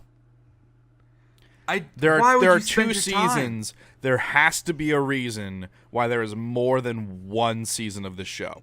Netflix gives a season 2 to literally everything. That's part of their business model. I'm watching it. Because I watched the pilot too, and I was like, this is embarrassing. This is sad. So bad. But I successfully stopped watching Frontier. And I'm watching a lot of anime. Black Clover, really good. Just caught up on that. Your anime minute. Yeah. We're over an hour. You gotta, come on, wrap this up. Kara and I are behind on My Hero Academia, but we're watching that still.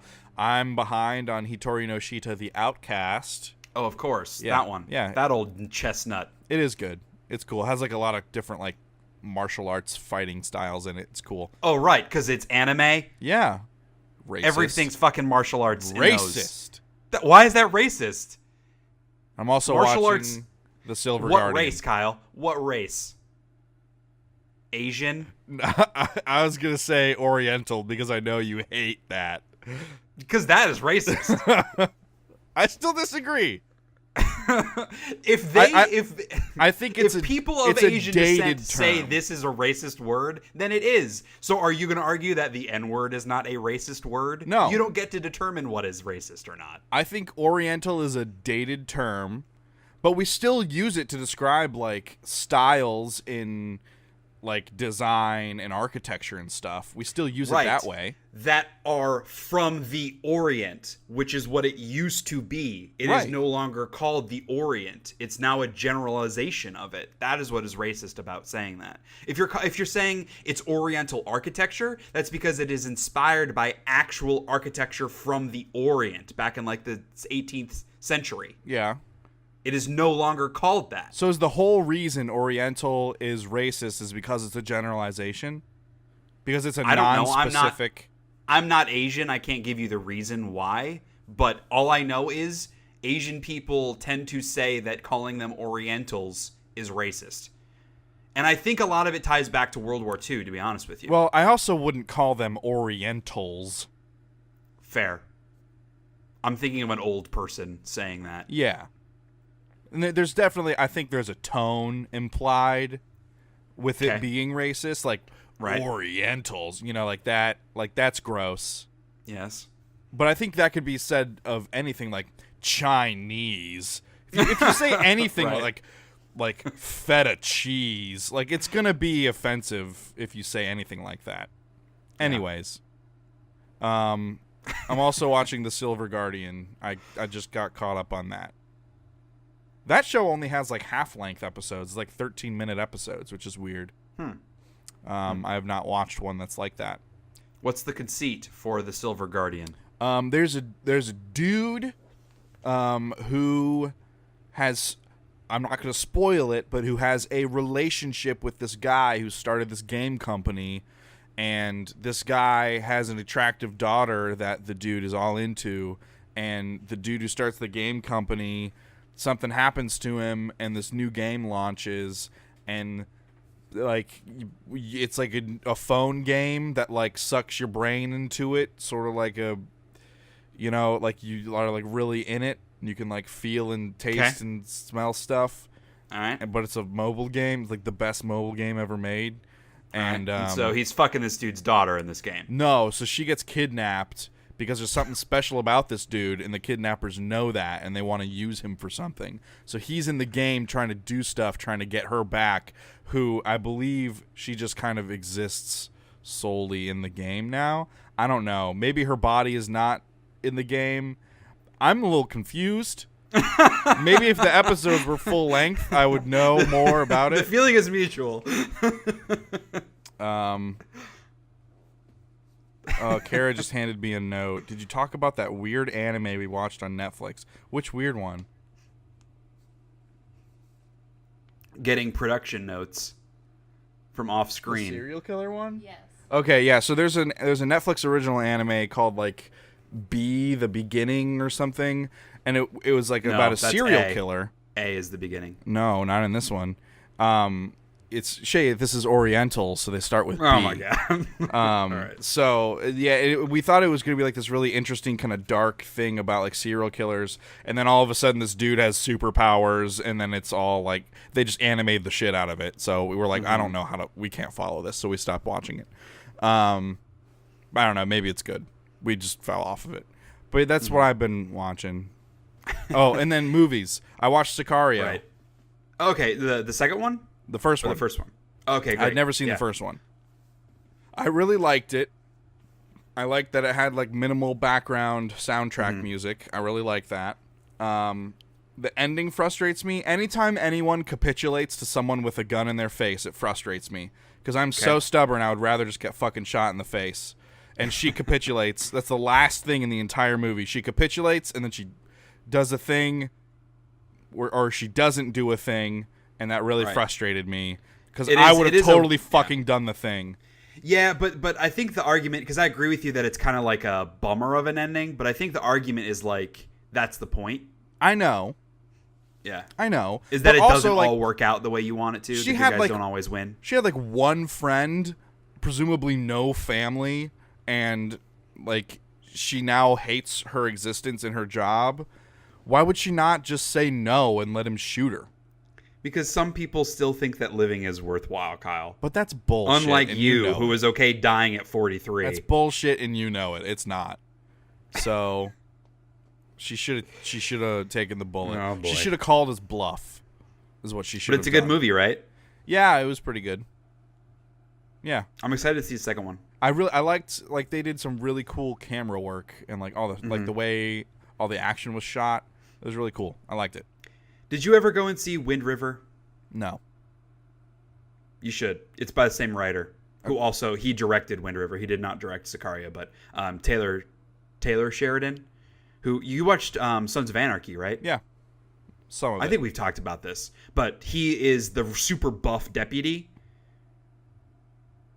He's in the early season. Okay. Well, he plays a super buff deputy, Hale, in Sons of Anarchy, and he wrote Sicario, wrote Wind River, wrote Sicario 2. Okay. He's pretty fucking good. Right. He wrote Hell or High Water as well, which was also fantastic. He's pretty good. Pretty good writer for those like fucking dark, dirty, bad people win kind of movies. Sure. Yeah. Okay. And I also, in stark contrast, I watched The Titan with the guy from James Cameron's Avatar in it. Sam something. Water. Sam. Wow. Sam. What? Something. Yeah. He does the thing where his face doesn't change at all. Oh, yeah. He's a terrible actor. He's really good at doing that thing where he doesn't emote. And then his face does change, except it changes into an alien thing, but then it's covered in makeup, so his face does even less. Awesome. Which is great. Sam Worthington is his Worthington, name, by the way. Yeah. We were almost there. Yeah.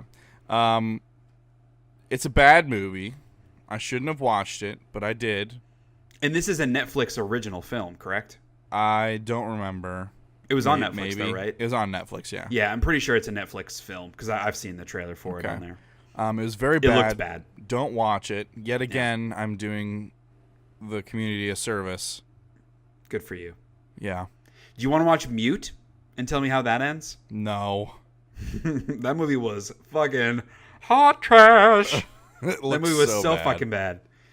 Yeah. So that's what I watched. Well, cool. At least there was one fucking good thing in there. Frontier, The Titan, a bunch of anime, and then at least you watched Sicario. Hey, all of that anime is really good, except for Yeah, that Be the Beginning thing. That's fine. Black Clover is phenomenal. This is a really good show. I don't actually have anything against anime, except for maybe the like absurd objectification of women. Like it's now that I'm older, it's just kind of gross. Like it's kind of sad, is what it is.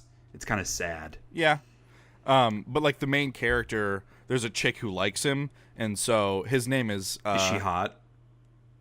His name is Asta, Asta, and like I watch with I do. I mean, it's Crunchyroll, so they primarily just have subs.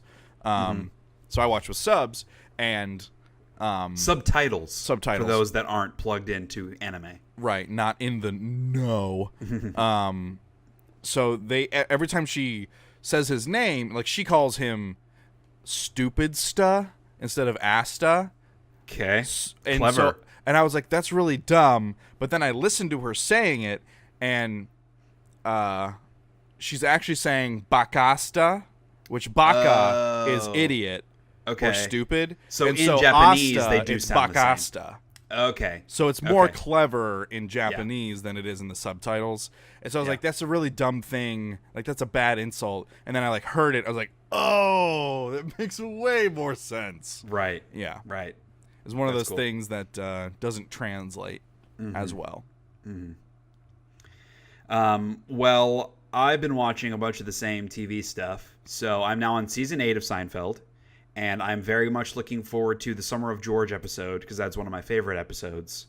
And I have also decided that after I finish Seinfeld, Scrubs is going to be my next rewatch. Ooh, nice. There's something has happened in the past like 2 weeks where I feel like I'm quoting Scrubs to Kelly all the time, and it makes me really want to watch Scrubs. Okay. I always I think it's because it's been miserably hot here. It's like 95, humid as fuck. And it just sucks everywhere outside here in Atlanta. And so we'll be laying in bed with both fans on, the AC on like 72, just laying there sweating.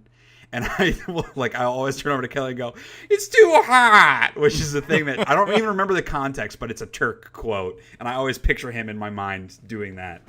So I'm going to watch Scrubs. Scrubs is a great fucking show. Yeah. And despite the move to ABC kind of screwing up some of the episode structure and the like spin-off Scrubs Interns show not being awesome, pretty much the entirety of Scrubs is still really good. Even in those final seasons where it's not as awesome and a lot of the characters come in and out because the actors are doing other stuff, there's still a lot of really good stuff in there. And that is a very rarity in a show that goes for 9 seasons to hold up, or I guess technically 8 seasons on the core show, to hold up that well over time. Yeah, I think I've only seen like the first 5 or 6 seasons.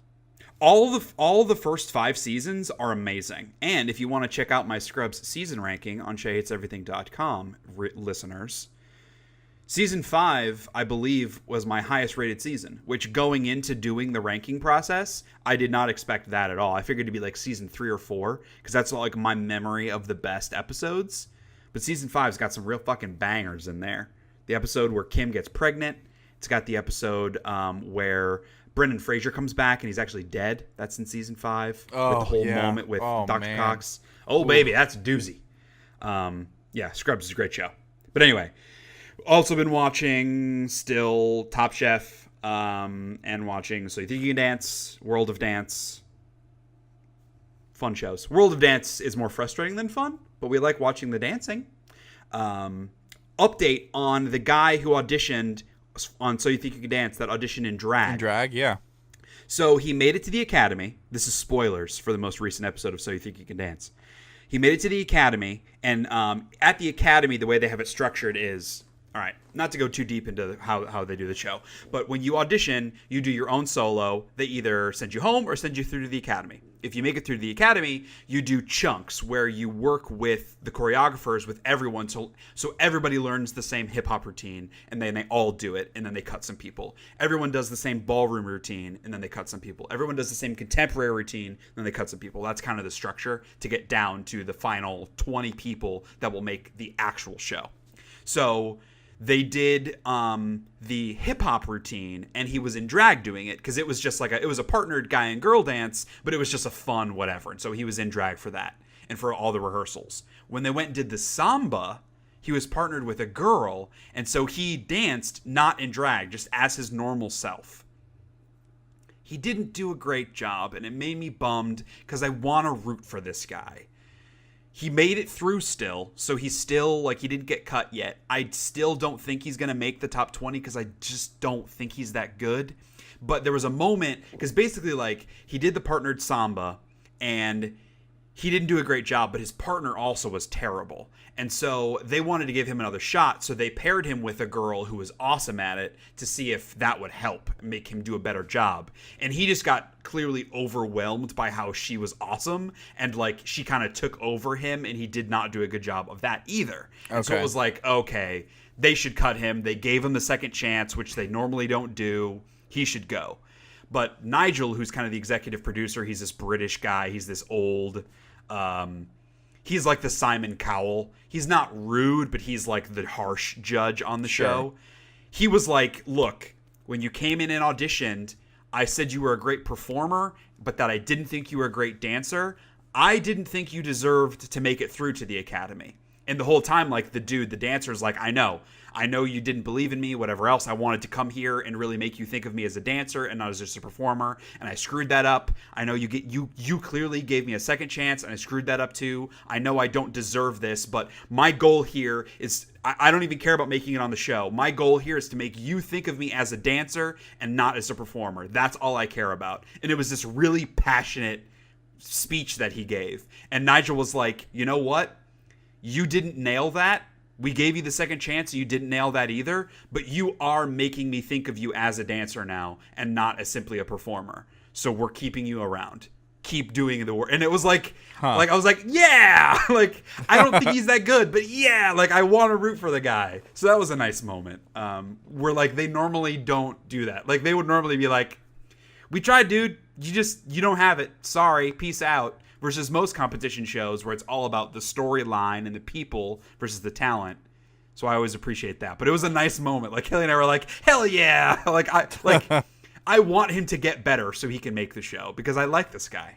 And I really want to see how he will be on the show. Because I think that would be, one, it'd be really powerful to have a gay man, I would guess occasionally at least, dancing in drag on this big of a show. That would be a really big moment for that community.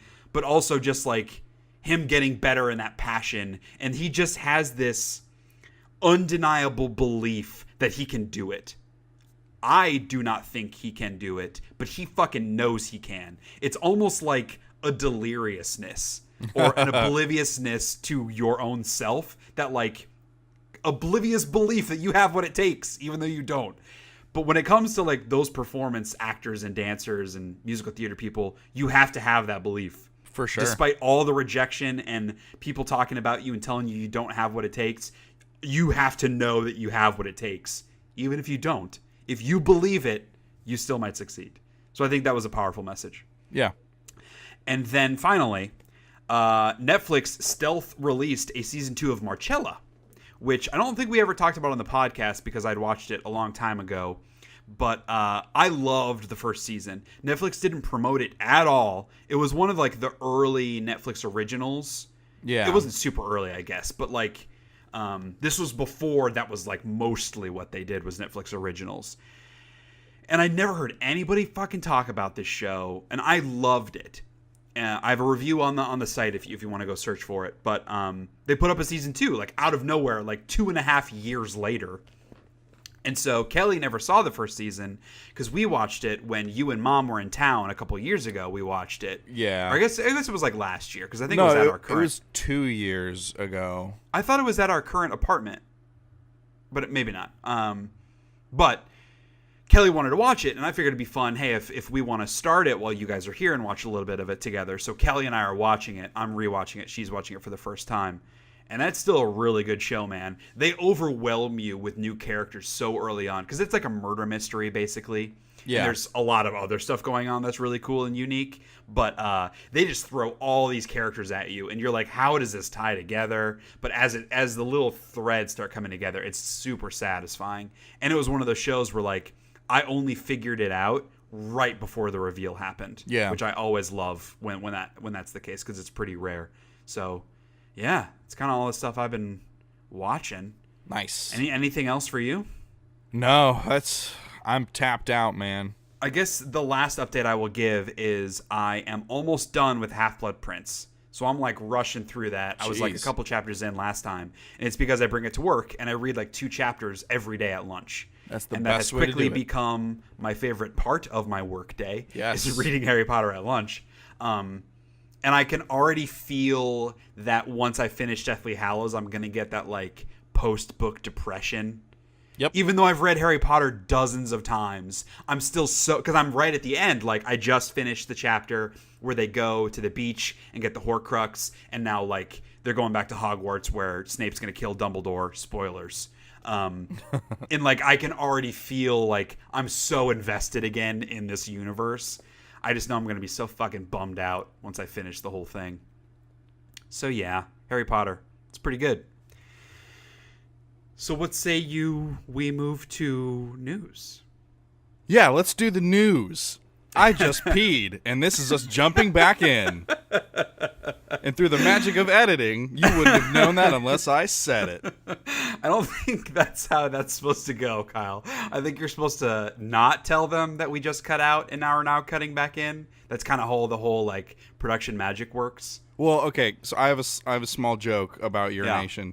Yeah. Oh, boy. So you know how the human body's like 70% water? Right. I must have been like pushing 90, bro, because whew, I feel lighter. Know what I mean? Good one. Thanks. All right, so what do you say we jump into some news? Here we are cutting back in after I edited out Kyle's terrible pee joke. Okay. So there's not a ton of news, to be honest. We're still in the post E3, so not a ton of video game stuff happening. So I kind of wanted to structure the news a little bit different and wanted to start talking about Star Wars stuff because there are a couple new Star Wars things coming out. First, there are 2 technically rumors in that they haven't been totally verified, but it's pretty safe to assume these are the case because we have kind of insider information. We do. I talked to them. No, I got these from other sources. I don't know anybody.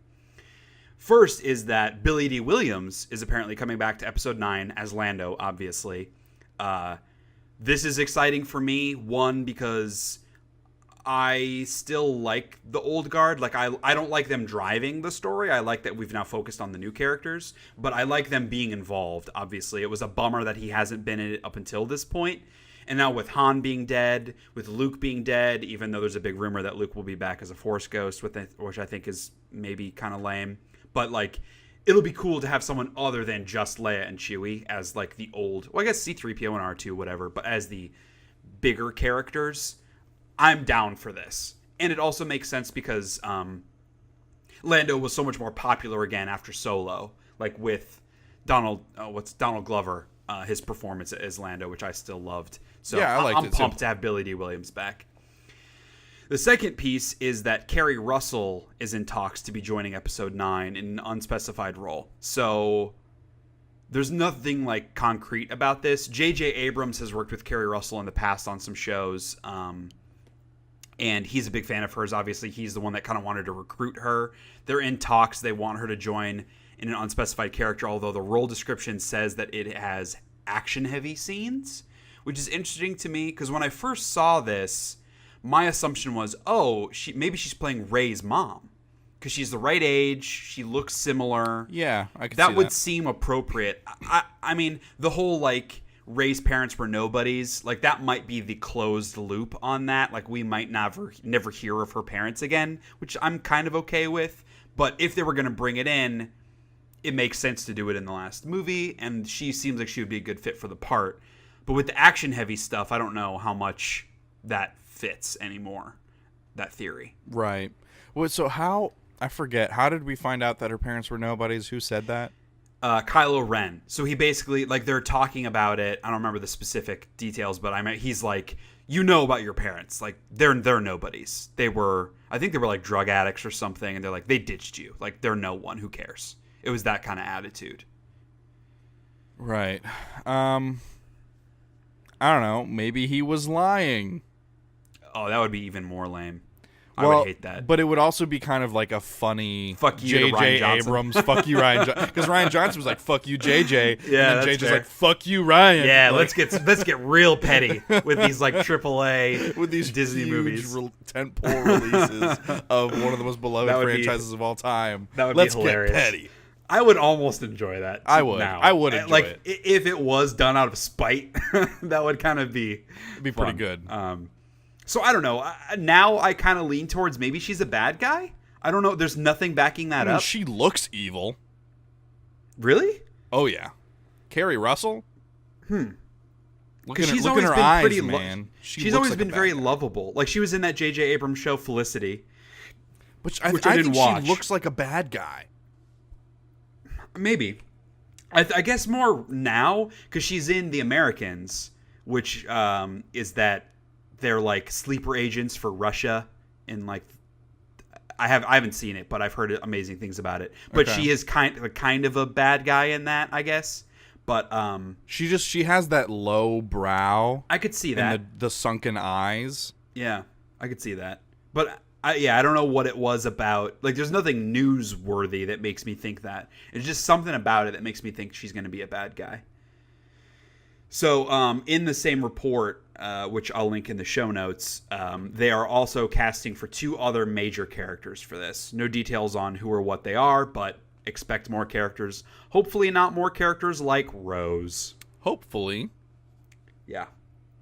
And then in the video game Star Wars universe, we have some details via an interview with Jade Raymond on what's going on with, like, the EA Star Wars games.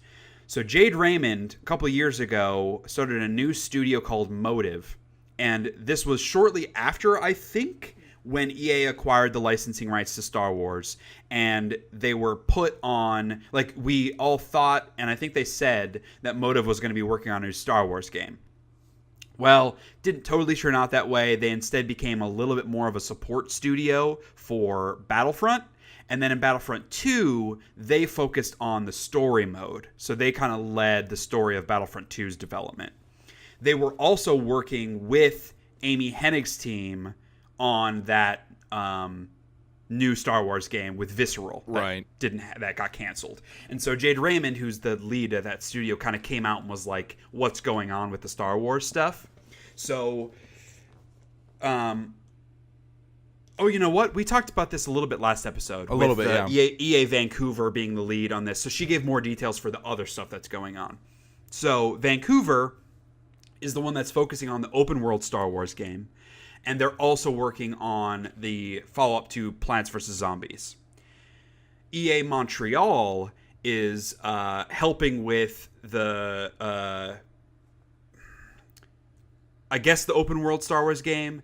And they're working on a different open world game that's a new IP, which is not Star Wars. But they also have a second project that's been greenlit. So it was more like an update from her on maybe like almost a clarification that like, don't worry, they're not going to shut us down too. Because they have a lot of projects in the works. Yeah. Because Motive has 2 studios, basically, is what I'm trying to say. So the Vancouver one is the one working on the open world Star Wars game. Montreal is helping with that, but also working on 2 other projects. Okay. Which both seem to be very in the early going. So presumably we'll hear more from that. The more I hear about the open world Star Wars game, which granted, we haven't heard a ton about it, but it sounds like a cool idea. Like, again, if it was like Star Wars Destiny? Yeah, exactly. Like a Star Wars Destiny with a little bit more MMO influence. But, I don't know, maybe more like Anthem style, where there's a little bit more focus on the story versus something like the Old Republic being a straight-on MMO. I don't know. I could get excited about this. I'm still bummed that we're not getting that single-player Star Wars game. I'm still bummed that Star Wars 1313 got canceled. I'm still bummed that a couple years ago there was a studio working on a Darth Maul game that seemed awesome. Yeah. I'm bummed that got canceled. I'm bummed that the original Star Wars Battlefront 3 got canceled back in the early 2000s. There are a lot of Star Wars projects that could have been really neat that got canceled, and the ones we've gotten instead have not been great. So hopefully we get a good Star Wars video game in the next couple years. So speaking of Visceral, you mentioned them. It's recently come out an interview with one of the development leads from what used to be Visceral. He talked a bit about where they wanted to take Dead Space 3, what they wanted it to be, versus what EA made them make it be. And then also the ideas they had for Dead Space 4. Dead Space 4. So like I saw that report. I did not read that. Yeah. I'll track that down. I'll link that in the show notes. Did you look through it? Because I'm curious about it. Yeah, so with Dead Space 3, they...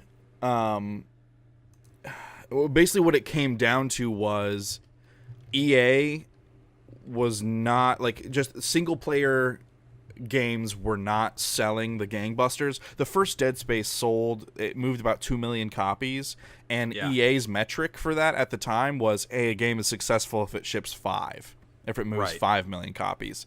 So the single player thing was just not working. That's why they implemented multiplayer in Dead Space 2, which was terrible. Yeah, and that didn't do so well. And then it's also why they made them implement co-op in Dead Space 3, which went against all of their design, theories and concepts for the game, because the game just can't be scary when you have 2 people talking to each other and like ruining the mood. And they also they didn't get to do the weapon creation system the way they wanted to, because EA made them put in microtransactions for some of that stuff. So that didn't wind up being balanced, and it was kind of broken in a lot of ways. But they couldn't really fix it very well because EA kind of last minute made them do the microtransaction thing.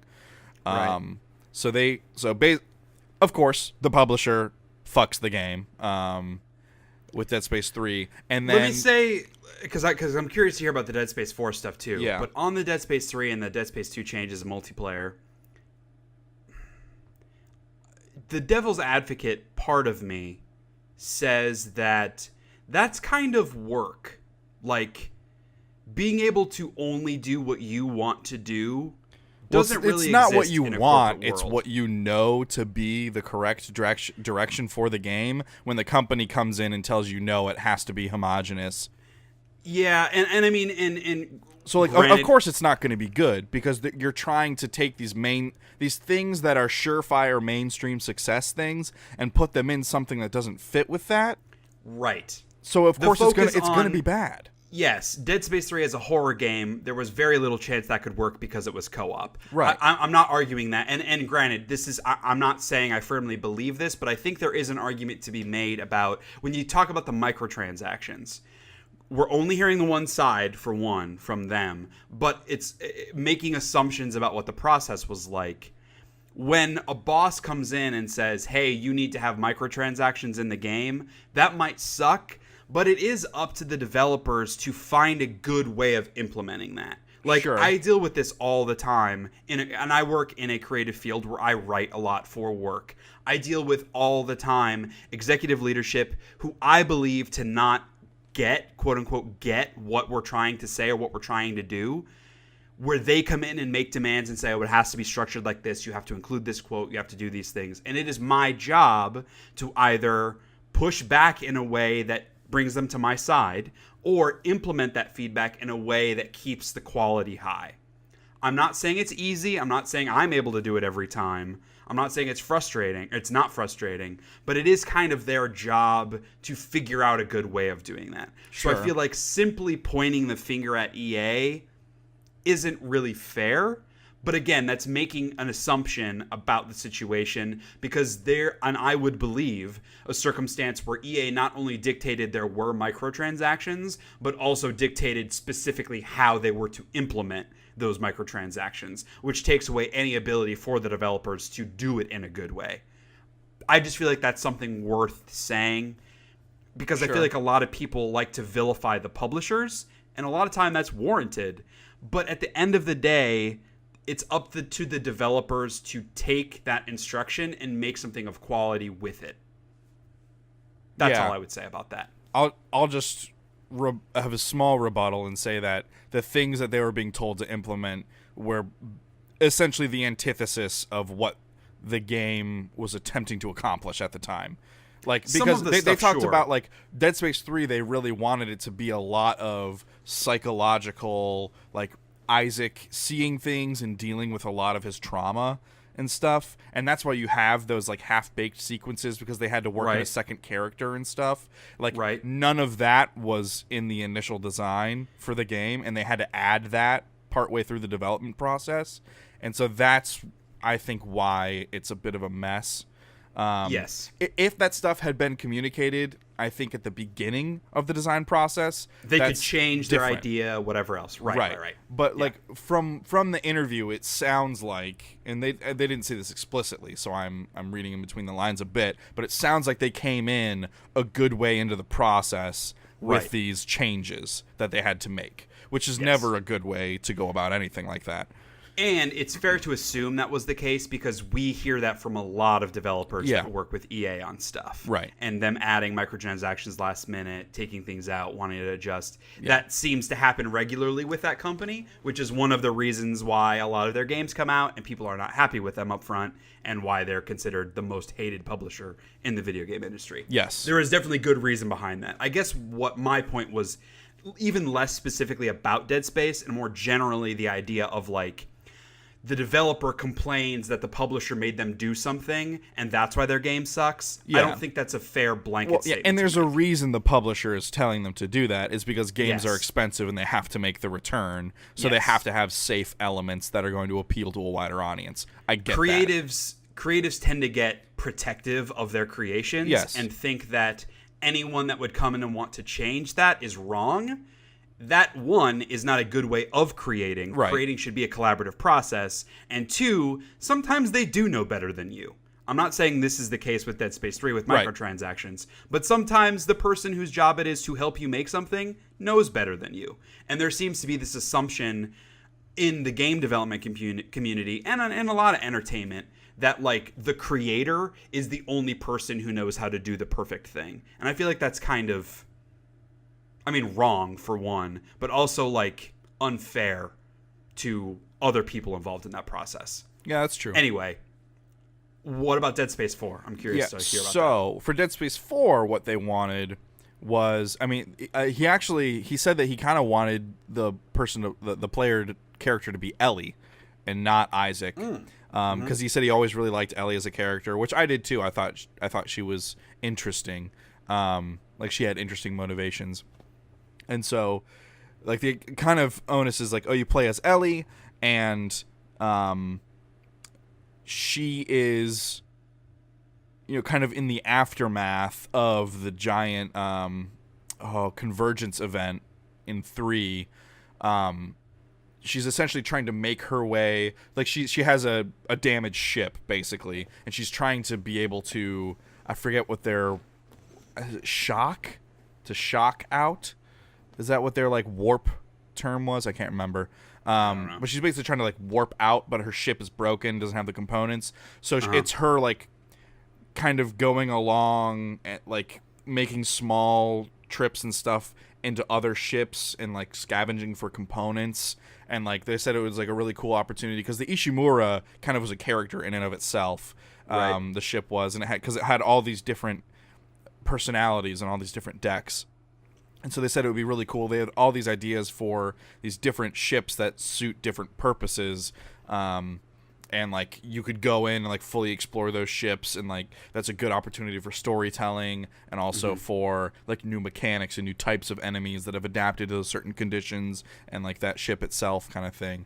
Because that's the thing with the necromorphs, is they create what they create based upon where the whole mutation happens and stuff. And so like there's an opportunity for a lot of different types of necromorphs, and puzzle solving, and other characters that you could meet along the way. And you're kind of like going along, gathering bits for your ship, and kind of building your ship as a character along with you, and trying to get to the space station that maybe has the component that'll let you warp out.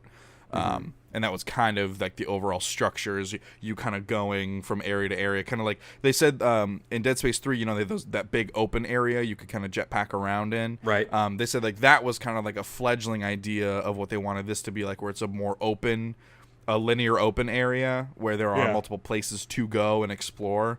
But obviously, like they said, like it would be populated with more things, and getting around would be easier and less slow, like it was in the third one. So like that was kind of like their design test for what those kinds of areas could be like. And it just sounds really, really fascinating. It sounds really cool. And I'm extremely, and he said like he said something along the lines of and maybe like Ellie will realize that like the necromorphs aren't like it's better to go with the devil you know than the devil you don't, and he kind of made an allusion to a different enemy. Okay. Something in relation to like the origin of the necromorphs. Like you would learn more about that in the fourth one, and then he said something to the effect of the devil you know. Yeah. That sounds cool. Yeah, and he said he didn't want to get in any further because you never know when some CEO or board member down the line is looking at their docket of old games. It's like, hey, why haven't we made Dead Space in a long time? Yeah. So he's kind of holding on to that.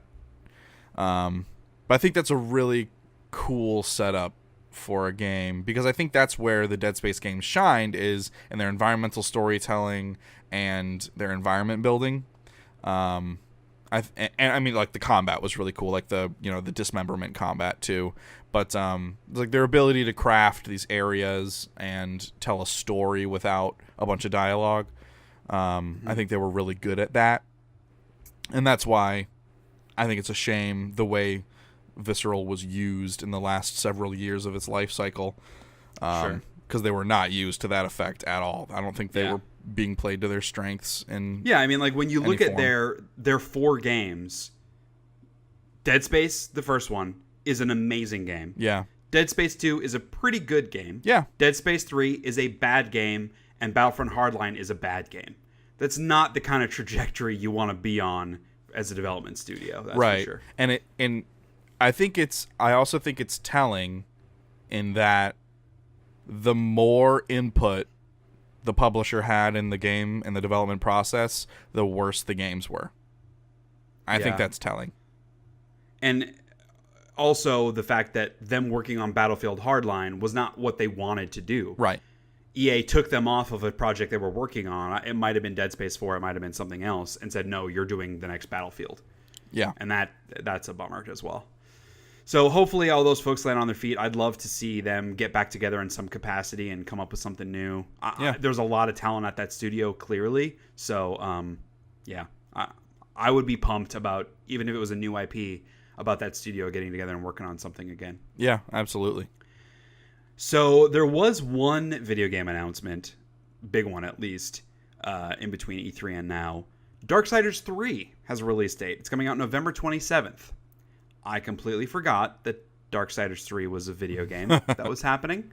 I think it looks pretty okay. Like the little gameplay stuff we've seen of it. I only played maybe an hour of the first game and bounced off and never played the second one. I own both of them now on PS4. I got some definitive edition. It was like $12 on a PS4 the sale. Definitive edition, Shea. Yeah, the Definitive edition.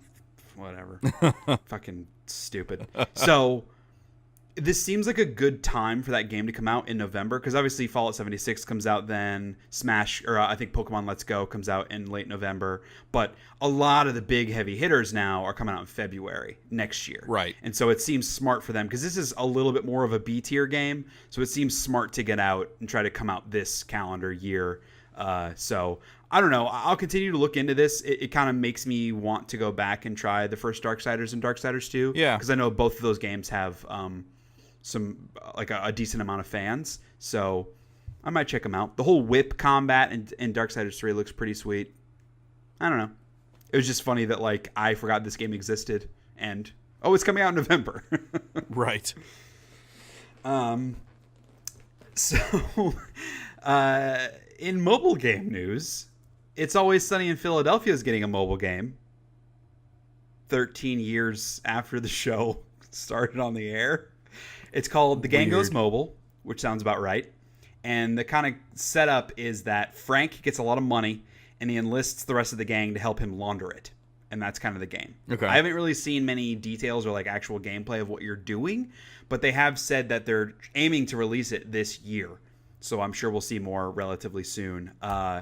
When I first saw this, before I saw what the game was, or at least what the setup was, my assumption was that it'll be a spin on the video game they all play in the episode Charlie Rules the World. Yeah. Which is an amazing episode. The whole video game, it's like a Facebook game version of an MMO, kind of. It's all about like relationships and farming and like the Stardew Valley kind of feel to it. Yeah. Harvest Moon, but in a exploitative mobile version.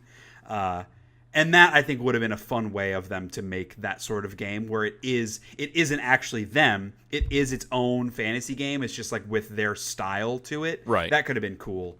But who knows? We'll see more about this. Maybe this will be the one mobile game I play next year. So there's some stuff coming out, more stuff coming out about The Last of Us Part 2. In an interview with fucking BuzzFeed, Neil Druckmann was talking to them, and because they were asking about the relationship with Joel and kind of how Ellie has changed, and how The Last of Us, the first game, was a lot about the relationship between Joel and Ellie and her kind of growing up as your NPC companion. Yeah. And Neil Druckmann was like, yeah, well, there's an NPC companion in this game too. He didn't go into details about who it is or whether it's the same person the whole time or if it even is with you the whole game or part of the game. But easy assumption to make is that it could be Joel. I tend to still live under the hypothesis that Joel is dead during this game. And the whole E3 demo where the one dude references your old man is a flashback to when Joel is around, but the actual meat of the game takes place after Joel has died, where Ellie's kind of on this revenge trail, whatever. That's kind of my theory on the game. Oh, man, what if? Because remember that original E3 trailer with Ellie playing the guitar and the Joel that goes and talks to her? He has like all brown hair and he looks kind of young, like from the back. What if the NPC companion is just dead Joel, like Ellie's memory of dead Joel, like talking to her kind of like a conscience the whole time? Even that, fuck. That original trailer, that was my theory as well. Yeah. That Joel was in her, like she was talking to dead Joel. The idea of dead Joel being her companion seems fucking wacky. Yeah. but maybe in a really cool way. Right. Like, that could be cool. And like, that's the reason why she was alone for that fighting section, because he's not there. Right. But, like, during the quiet moments. Because he's not actually there. Yeah, like during the quiet Oh, moments, he shows up and he's like, and she's talking to him and stuff. Yeah. Ooh, that gives me goosebump. Yeah. The other theory I saw on this was that it's Dina, or Dinah, I don't know how you pronounce her name, the Middle Eastern girl that's with her in that scene that she kisses. Right. Just because they set her up as being a potentially impactful character so she could be the companion. I don't really buy into that just because, I don't know, she doesn't really seem like she's a combat kind of person. But also, we talked about it in that E3 episode of Ellie is wearing her bracelet in that gameplay demo. Right. And so I would assume, again, that because that's a flashback, Dina is dead. Maybe she isn't. Maybe they're just together, and so Dina gave her the bracelet to wear. That's certainly possible, but given this is The Last of Us we're talking about and how fucking dark and awful this game is going to be, I would gonna think that she's probably fucking dead. Could be. There's also, which I didn't realize, I guess I didn't notice in that demo, but I saw in the Game Informer article that was talking about this, that in it, they make reference to another character who I guess goes on some patrols with Ellie.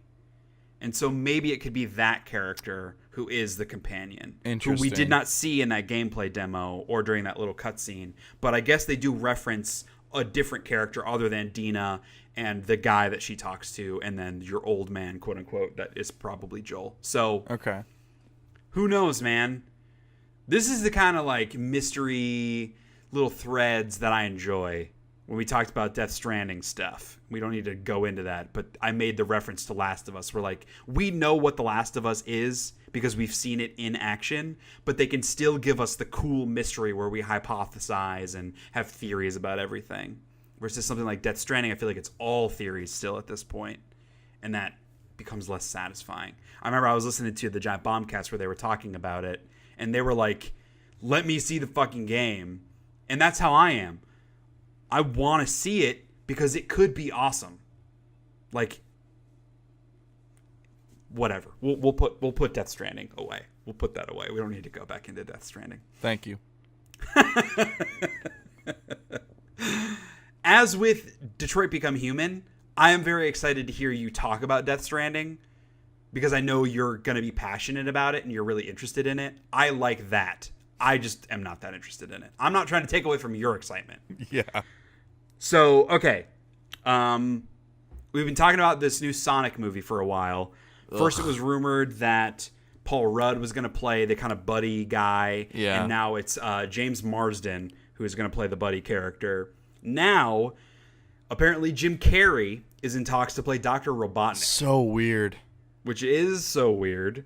But I think could be neat. I Yeah. could see him like leaning into that and being really over the top. He's certainly good at that. In the original story broke via Deadline, and in that story they referred to him as Dr. Eggman, not Dr. Robotnik, which is a bummer. Fake news. Dr. Eggman is fucking stupid. So, whatever. Yeah, it's still scheduled to release winter next year.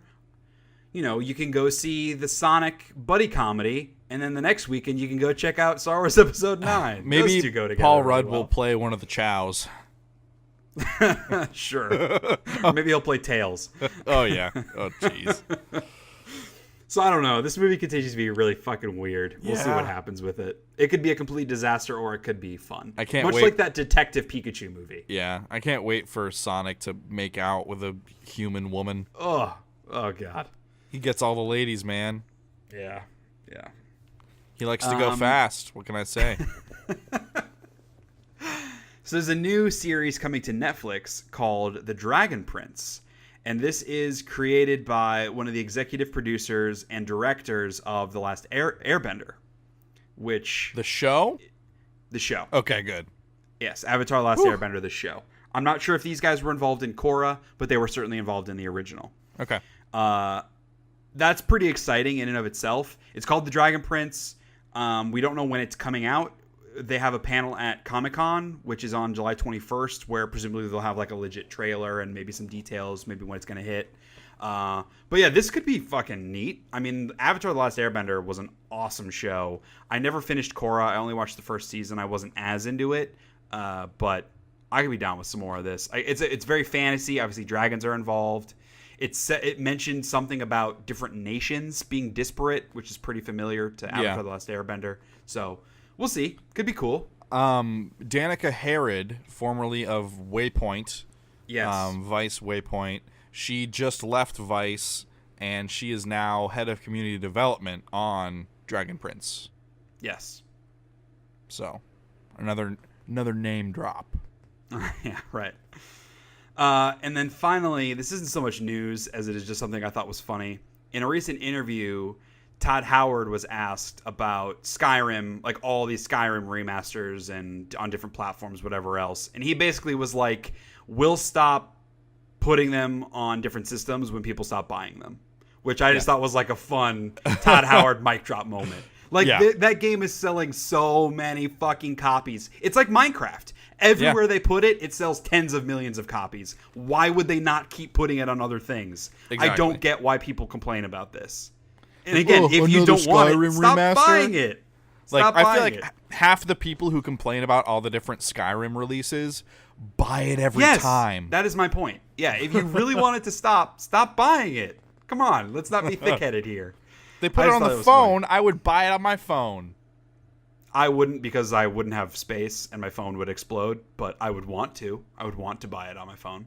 Yeah, I guess if I had a phone that would run it. I just have the SE, probably wouldn't run it. Right. So, I don't know, man. I love Todd Howard. I consider getting Skyrim on Switch. I've played it so many times at this point that I don't think I would get that much out of it again. And if I was going to start a new game, I would probably just want to start it again on PS4 just because it's going to look so much better. But, yeah. I consider getting it on Switch, even though I own it on PS3, PC, and Switch. PS4. I've put probably close to 1,000 hours into that game across all those platforms. And maybe the Switch version is totally competent. It comes with that amiibo functionality where you slap an amiibo on there and it drops a chest. And it also comes with it also comes with Legend of Zelda mods, the Master Sword. Right. So there you go. Man. That's my reason. And I think it comes with Link's armor too. Link's armor, the tunic and stuff, and it looks just so ridiculous and weird. Yeah. On those Nord models. It's bizarre. So that's gonna do it for news. Like I said, not a ton going on, but yeah, it's kind of good, honestly. We have so much stuff to talk about and what we're playing and watching. I kind of enjoy the little lull in the news stuff. So before we move into Hate of the Week, one little thing I did want to talk about, because we're over half the way through the year now, I kind of just wanted to check in with you. What's your favorite game so far? I am pulling up a list of games that have released this year. Mm-hmm. I have played... okay. I have played Final Fantasy 12 on PC, SteamWorld Dig on Switch, Dynasty Warriors 9, Monster Hunter? You play Monster Hunter? No. Okay. I know you played some God of War, but you fell off. Metal Gear Survive I played. Mm-hmm. Vermintide 2? Yes. Detroit. Yeah. Sea of Thieves. Yes. Far Cry 5. A Way Out you played. I did the Nintendo Labo stuff. Okay, yeah. Any of those? Subnautica. Officially released. I guess. Vampyr, obviously. I've been playing that for years. Yeah, played, Vampyr. Cube 2. State of Decay 2. Yeah. Any of those jump out as being so awesome? Not a one. No. Yeah. I mean, I have only played 5 games now this year. God of War is obviously still my tippy top. I have some insignificant and some significant issues with it. I'm writing my full review now, even though it came out 2 months ago, or close to 3 months ago. So that'll be on the site like this week or next week. But that's still like, if that ended up being my game of the year, I'd still feel okay about it. But I'm anticipating there being a lot more games this year that are going to topple that. Because, I mean, we got Spider-Man, Red Dead 2, Fallout 76, Shadow of the Tomb Raider, Octopath Traveler, obviously. Banner Saga 3 comes out at the end of this month. So there's still a lot of, like, games I'm really highly anticipating coming out this year. But yeah, for me, it's definitely God of War thus far. So what do you say we talk about some hate of the week? let's do that. Hate of the week. So this ties back into discussions that were had on the Giant Bomb at Night E3, like post E3 shows, where kind of what they do is they just have Jeff sit on a chair, have a bunch of random folks come in like for 45 minutes each, and they do a couple segments each night of E3. Developers, publishers, other journalists in gaming industry, personalities in the industry, that kind of thing. And they just talk about games, what they saw at the show, kind of what's going on in the industry. It's really awesome. It's one of my favorite things Giant Bomb does every year. So this year, one of the segments they had the folks from Waypoint, so Danica, who was there at the time, as well as Austin, who runs Waypoint, and Patrick Klepek, formerly of Kotaku. Both Austin and Patrick used to work at Giant Bomb, and I really enjoyed them both at Giant Bomb.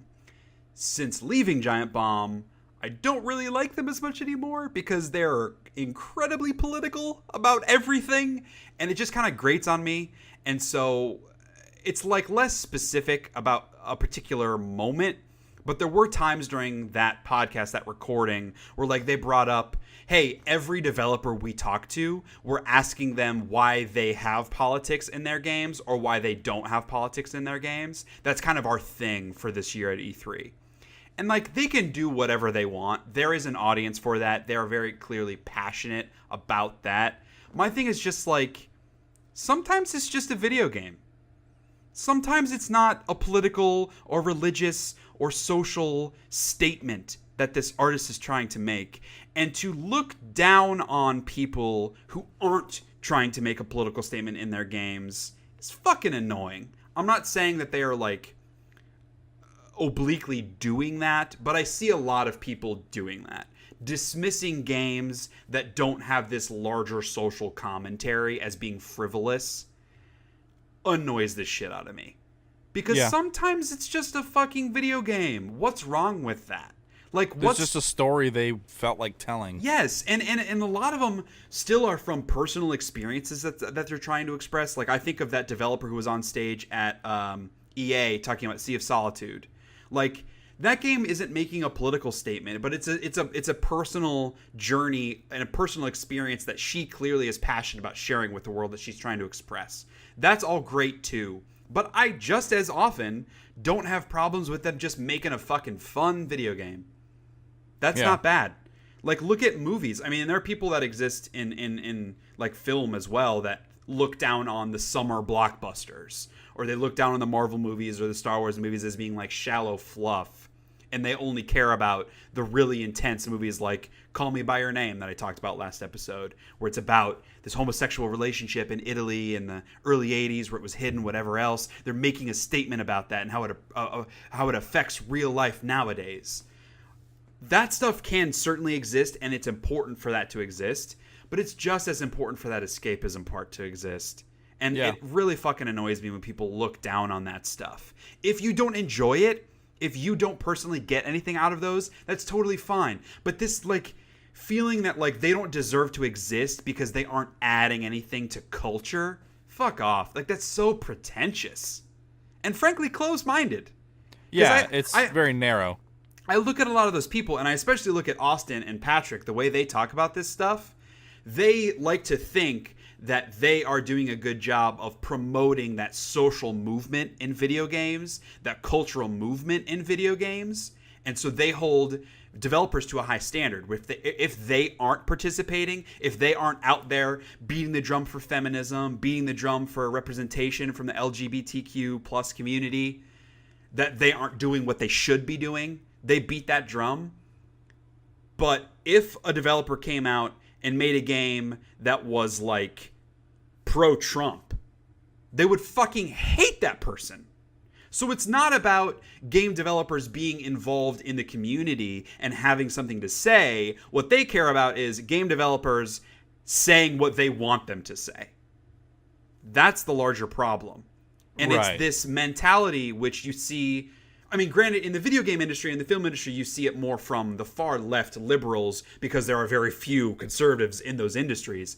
In the world, you see it just as often with Republicans and conservatives via Fox News, whatever else, of like they only want to promote people that believe what they believe and they will trash anyone otherwise. It goes back to that like dichotomy of the extremes are getting more popular. There are few people in the middle anymore. And with this, in this instance, with those guys, it's that liberal side.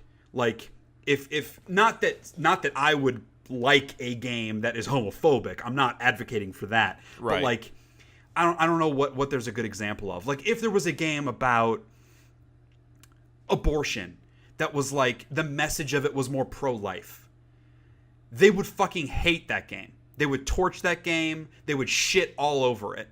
And that's not fair because then you aren't promoting the discourse. You aren't promoting the cultural movement. You're promoting your own agenda.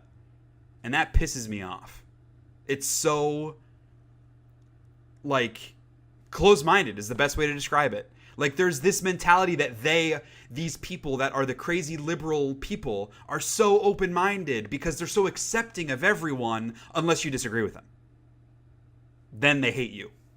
The problem with that argument is, though, that the people who disagree with them tend to be close-minded. And so, like, you're open-minded and understanding of anyone except for those who are close-minded. That's actually close-minded. I disagree. No, I think that's a bad argument. I think that's a generalization you're making about the people that wouldn't agree. I'm going to use Austin and Patrick just for the sake of argument. I'm not looping them specifically into this group, but people that would disagree with Austin and Patrick aren't just closed-minded people. I disagree with them. I am not a closed-minded person at all. I firmly believe that. I am very moderate when it comes to social and political and financial issues. I come down on either side of the fence on a lot of stuff. I'm not closed-minded about this, and I vehemently disagree with them on many points. I agree with you that there are plenty of people on the other side who are closed-minded, and I feel like it's less closed-minded, it's more like bigoted. Like, I'm not saying that they shouldn't, take someone to task that is making a game that is homophobic or misogynist or anything like that. That's not what my argument is. And like maybe Trump is a bad example because that's kind of what it is. But like the abortion thing, like you can be pro-choice, but the people that are pro-life, you can't just say that they're evil. You know what I mean? And just like if I am pro-life, I can't just say that people that are pro-choice are evil. I disagree with them, and I vehemently disagree with them for a lot of points, some of them being religious, so I can't hold anyone else to that standard. But, like, I'm not going to say, fuck you, you're a bad person. I'm going to tear you to shreds because of that. And I feel like a lot of people in the video game industry particularly, because there's so much more of a movement now about... I don't know how to phrase it. Yeah, because it's not even just representation. It's more about, like... equality, maybe, but again, it isn't equality because it's not about equal. It's about raising them up by pushing you down. It's an overcorrection. Yeah, in equality. Yeah, we're like it's an oversensitivity too. Like everything is racist, everything is homophobic, everything is misogynist. You can't say anything because someone will take offense to it, and then you're vilified because it's the internet. This is obviously now a much broader topic, but like the core of it is about taking your personal beliefs on things and thinking not only that those are the only things that matter, but that everyone else needs to be saying the same thing as you. And presenting that as like, all I care about is that people are talking about important stuff. Because that's how it's framed. It's we think politics matter, so games should be talking about politics. But that's not what they think. They think games should be talking about how Trump is bad, how immigration status is bad, how politics are hurting women and hurting minorities and hurting gay people. That's what they want the conversation to be about. that is a conversation that should happen because in a lot of cases that is the truth. But there are arguments against that too. There are arguments that are positive against that too. Yeah, but I get, like, if they personally fall on one side of the line, I don't think that's their responsibility to present the other side as well. I think it's those people who fall on the other side that should speak up and present their side as well. Yeah, you know? I don't think that either. What I am saying is it's not that they are only presenting their one side. It's that they're acting like they're the open-minded ones. All they care about is that there's conversation happening, that there's discourse happening, that we're all moving forward together. And that isn't what is happening. The only conversation they want to be happening is the conversation they agree with. That's my point. I guess I kind of disagree because I feel like if people, like, they're all, like, they frame it that way because they're always up for the conversation. Now, they will always come down on their side of the fence on every issue because that's what they believe, but they're always up for the conversation, and they always have the conversation. And they, by having the conversation, that opens it up for both sides to speak. Now, of course, like, I don't think so. Like, yeah, they might be having the conversation, but the reason they're having the conversation is so that they can shit on the other person's thoughts and their opinions. But isn't that the whole point of a debate? No. The debate is about the discourse. It's about understanding both perspectives. Well, maybe debate's the wrong word, because I think in a debate the point is for you to change the mind, or to not to be right because it's subjective, but like to win the argument. That is a debate. Right. But this isn't a debate. This is supposed to be a conversation. Okay. And the point of a conversation is not to shit on what the other person is saying. It should be to understand their perspective, regardless of whether or not you agree with it. It should be about understanding why they think what they think. And I feel like that's the part that's missing. Because they don't go into it trying to understand. They go into it trying to prove them wrong. Okay, so you think instead of them saying, all we care about is the conversation, they should be saying, all we care about is the debate? Would that feel more honest? Yeah, it would feel... I would still think that that's a shitty attitude, but yes, at least that would be honest. At least then, like, their bias would be clear. Instead of trying to present themselves as the open-minded ones, at least they would be honest on where they're coming from. Okay. Because I feel like someone like Jeff is open-minded about it. He obviously has his opinions on what's going on. He doesn't talk about it that much, which is his right. But when people are on there, he's not advocating for one side over the other. I mean, he does occasionally. I know when Phil Spencer was on there, he was shitting on Sony a little bit. But they were for things that are objectively bad moves. Like the whole crossplay thing, like a lot of that decisions, like those are objectively bad for consumers. Again, I am not saying that them shitting on someone who would beat their wife is bad. I'm not saying that they shouldn't be allowed to do that. They absolutely can. Yeah. But it's the subjective, the opinion, the beliefs. That's what I have a problem with. And it's not just on the points that I disagree with them on either, because their whole thing about like representation and LGBTQ plus community, like I support all of that. This whole move where like, and you see it in films now too, where we're getting a lot more female leads that aren't making fun of it being a female or like aren't overcompensating for it being a female, but it's just a woman who is the main character of this movie. And she's not upset about her boyfriend dumping her, but like she's just this strong female character. That's awesome. And it's so sad that didn't used to exist. And even more sad that I used to not care about that. Like I used to not, it's not that I dismissed it, but like I didn't think about it. The fact that I think about it now and that it's happening now is awesome. I'm not advocating against any of that.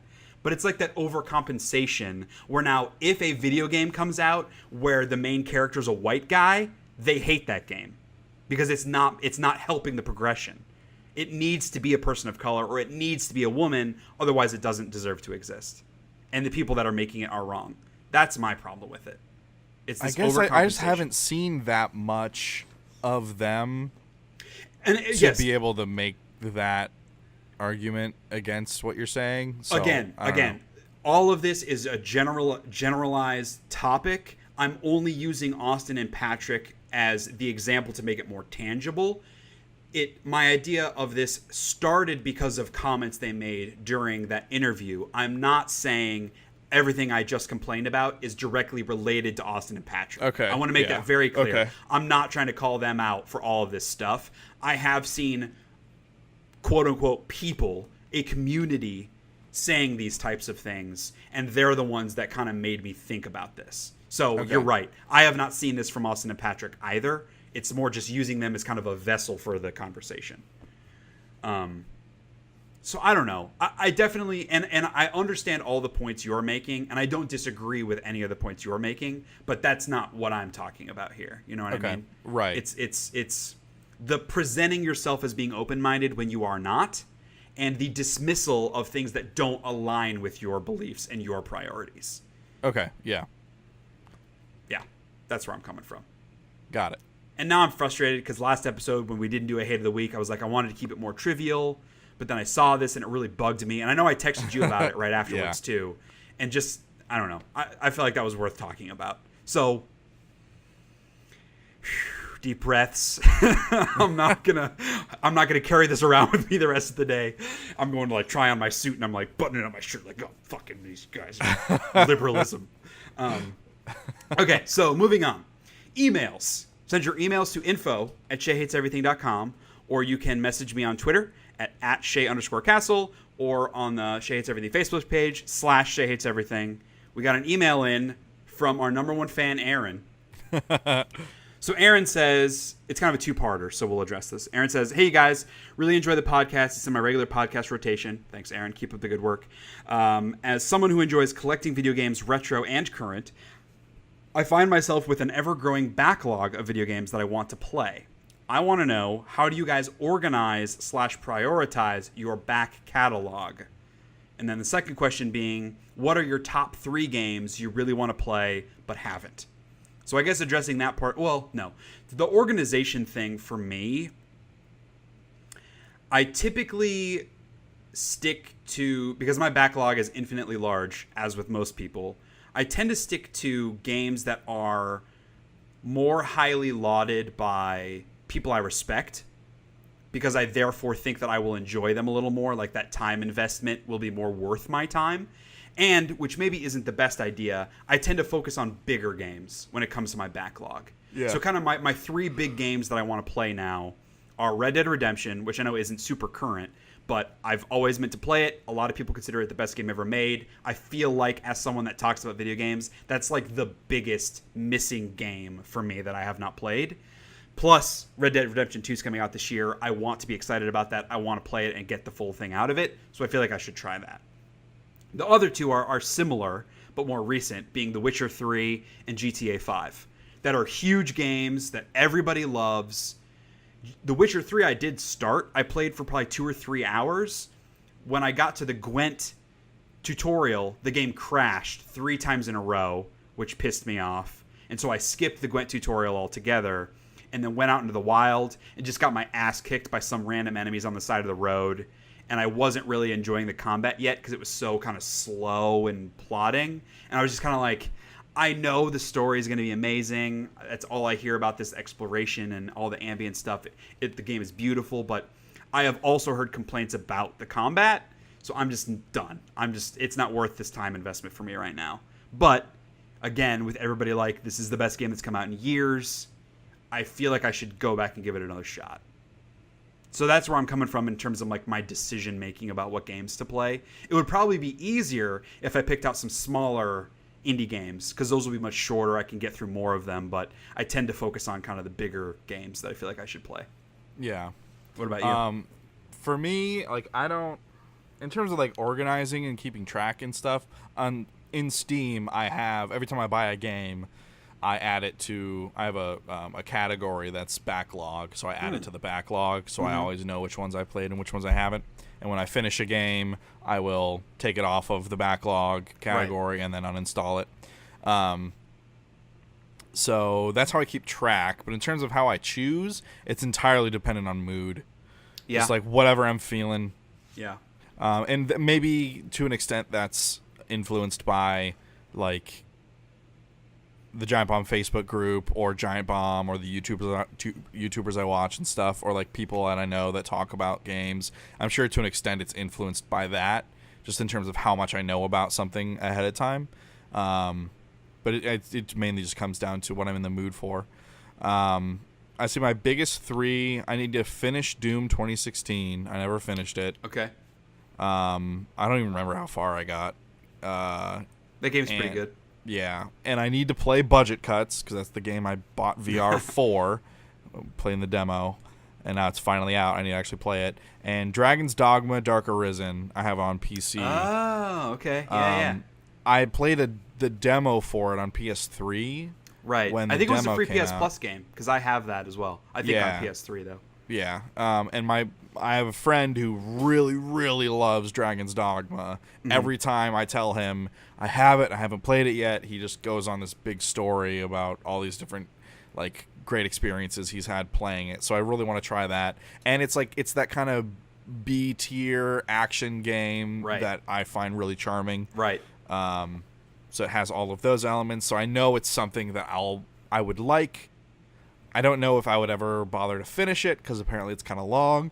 Well, yeah, I mean, it's like a big RPG. Right. But yeah, I think those are probably like my top 3, I guess. Yeah. Again, it's hard to like say what my top backlog games are, because it's, like I said, dependent on my mood. Yeah, and I definitely get a little bit of that too. Less in choosing the game and more in, once I choose a game, I wait to start it because I'm not in the mood to play it. So maybe I need to think a little bit more about trying to force myself to play a specific game and then just picking one up when I feel like I want to play it, if that makes sense. Yeah. Because I end up, like a game like GTA 5, I just have, and I know I need to play it, but I'm never really in the mood to start it. And part of that's because it's so big. I know it's going to be a big investment. But one other thing, as I'm thinking about like the recent backlog games I played, so like I played Rise of the Tomb Raider a couple months ago. Me too. So I think a lot of the impetus on me as well is when there's a sequel coming out, and if I'm meant to play the original and there's a sequel coming out, I'll play the original. As well as with Rise of the Tomb Raider, it was one of those where like I always wanted to play it. Because a lot of games you buy, if it's a Steam sale, man, or like a PSN sale or whatever else, or you'll get it for Christmas, where you're always like kind of on the fence, like, oh, I might as well buy it. Maybe I'll check it out. Those games you're never going to play. But there are the games where you buy that you intend to play, and then something just happens, you get busy, or some other game comes out. And those are easier to motivate myself to go back to, like Rise of the Tomb Raider. Like, I always really wanted to play that game. Because it came out exclusively on Xbox and then came out on PS4 a year later, I had already kind of moved on. And then I got it. It was on a sale. I was like, oh, yeah, it's $15. Hell yeah. And I went and played it immediately after buying it, partially because I always wanted to play it, partially because Shadow of the Tomb Raider is coming out in a couple months. So yeah, that kind of thinking makes it easier to pick up games, especially like to do it now. When I know there's a sequel coming, it makes it easier to do it now. Yes. So yeah, that's kind of where we're coming from. Write in if you're interested. What are your biggest backlog games? How do you decide what games to play? Because we all have dozens, if not hundreds, of backlog games. Oh, yeah. So, to wrap up the episode, as we always do, we will finish with some positivity. So, I'll say today that I don't hate that I'm going to be seeing you and Mom in like a little less than a week. Yeah. It's pretty exciting. Mine is not as nice as yours. Today, I don't hate finally killing a fly that you've been hunting for the better part of an afternoon. That is satisfying. Got that yesterday. Yeah. I did break one of my blinds getting it because I hit it with the fly swatter so hard it cracked one of my blinds. Yeah. So I took Scotch tape and taped it together. So we have a ton of bugs here because we live like in the woods, and we do like a spray thing every month to keep them out, and it works for a couple of weeks, but then they always manage the way to get back in. And so we get a lot of cockroaches, which I know are disgusting, but there's nothing we can do about it. It's just where we live. Right. Kelly is terrified of cockroaches, and there's something about it. It's just like a wall that she cannot break through because she's killed other bugs before. She's scared of them, but she's done it. But something about cockroaches, it's this phobia that she just cannot get past it. And so whenever there's a cockroach, I have to come kill it. God forbid I'm not here when she finds a cockroach. She just can't go into that room. Before we started the podcast, I saw a big cockroach by the window area that went underneath the desk. And we have a lot of like books and cabinets and stuff over there where I was trying to shake him out, moving stuff around to kind of get him to scurry, and I couldn't get him out. And I just fucking know I'm going to be in here like most of the day today. I'm not going to see the dude for a fucking second. But the second Kelly gets home and she's going to come in here, it's going to be in the middle of the damn floor. It's like they know her fear and they wait to come out until she's around. So I'm sorry, Kelly. I'm doing my best. I'm trying to get him before you come home, but I don't think it's going to work. He's a big one, too. He's a big fella. Good. Juicy. Yeah, exactly. I think I have an issue with cockroaches, too, and I think it stems from Men in Black. Okay. That nasty big cockroach dude. Oh, and they do man. bite and it hurts, but like they can't do anything to you. Like they don't Sugar water. They don't carry that many diseases that will affect you like a mosquito could. Right. Like they're not poisonous. I don't understand her fear specifically about cockroaches because she ate spiders too, but she's killed a spider before. And spiders to me are so much more terrifying than cockroaches. The way they fucking move. Yeah. Oh, I hate spiders. So yeah, there's your bug update. Maybe next episode I'll have killed it. So that's going to do it, everybody. Thank you for listening. Kyle, as always, thank you for joining me. We got out of here in 2.5 hours, bro. We're trimming this shit down. So we'll be back next time. I am at a wedding that weekend we're supposed to record, so I will do everything I can to still get up an episode. Kyle, you and I are going to have to figure out when we record it, if we can do it a little early. Next episode, maybe a day late or 2 days late if we can't work that out. So just keep your eye out for that. But we will see you guys next time. Peace out.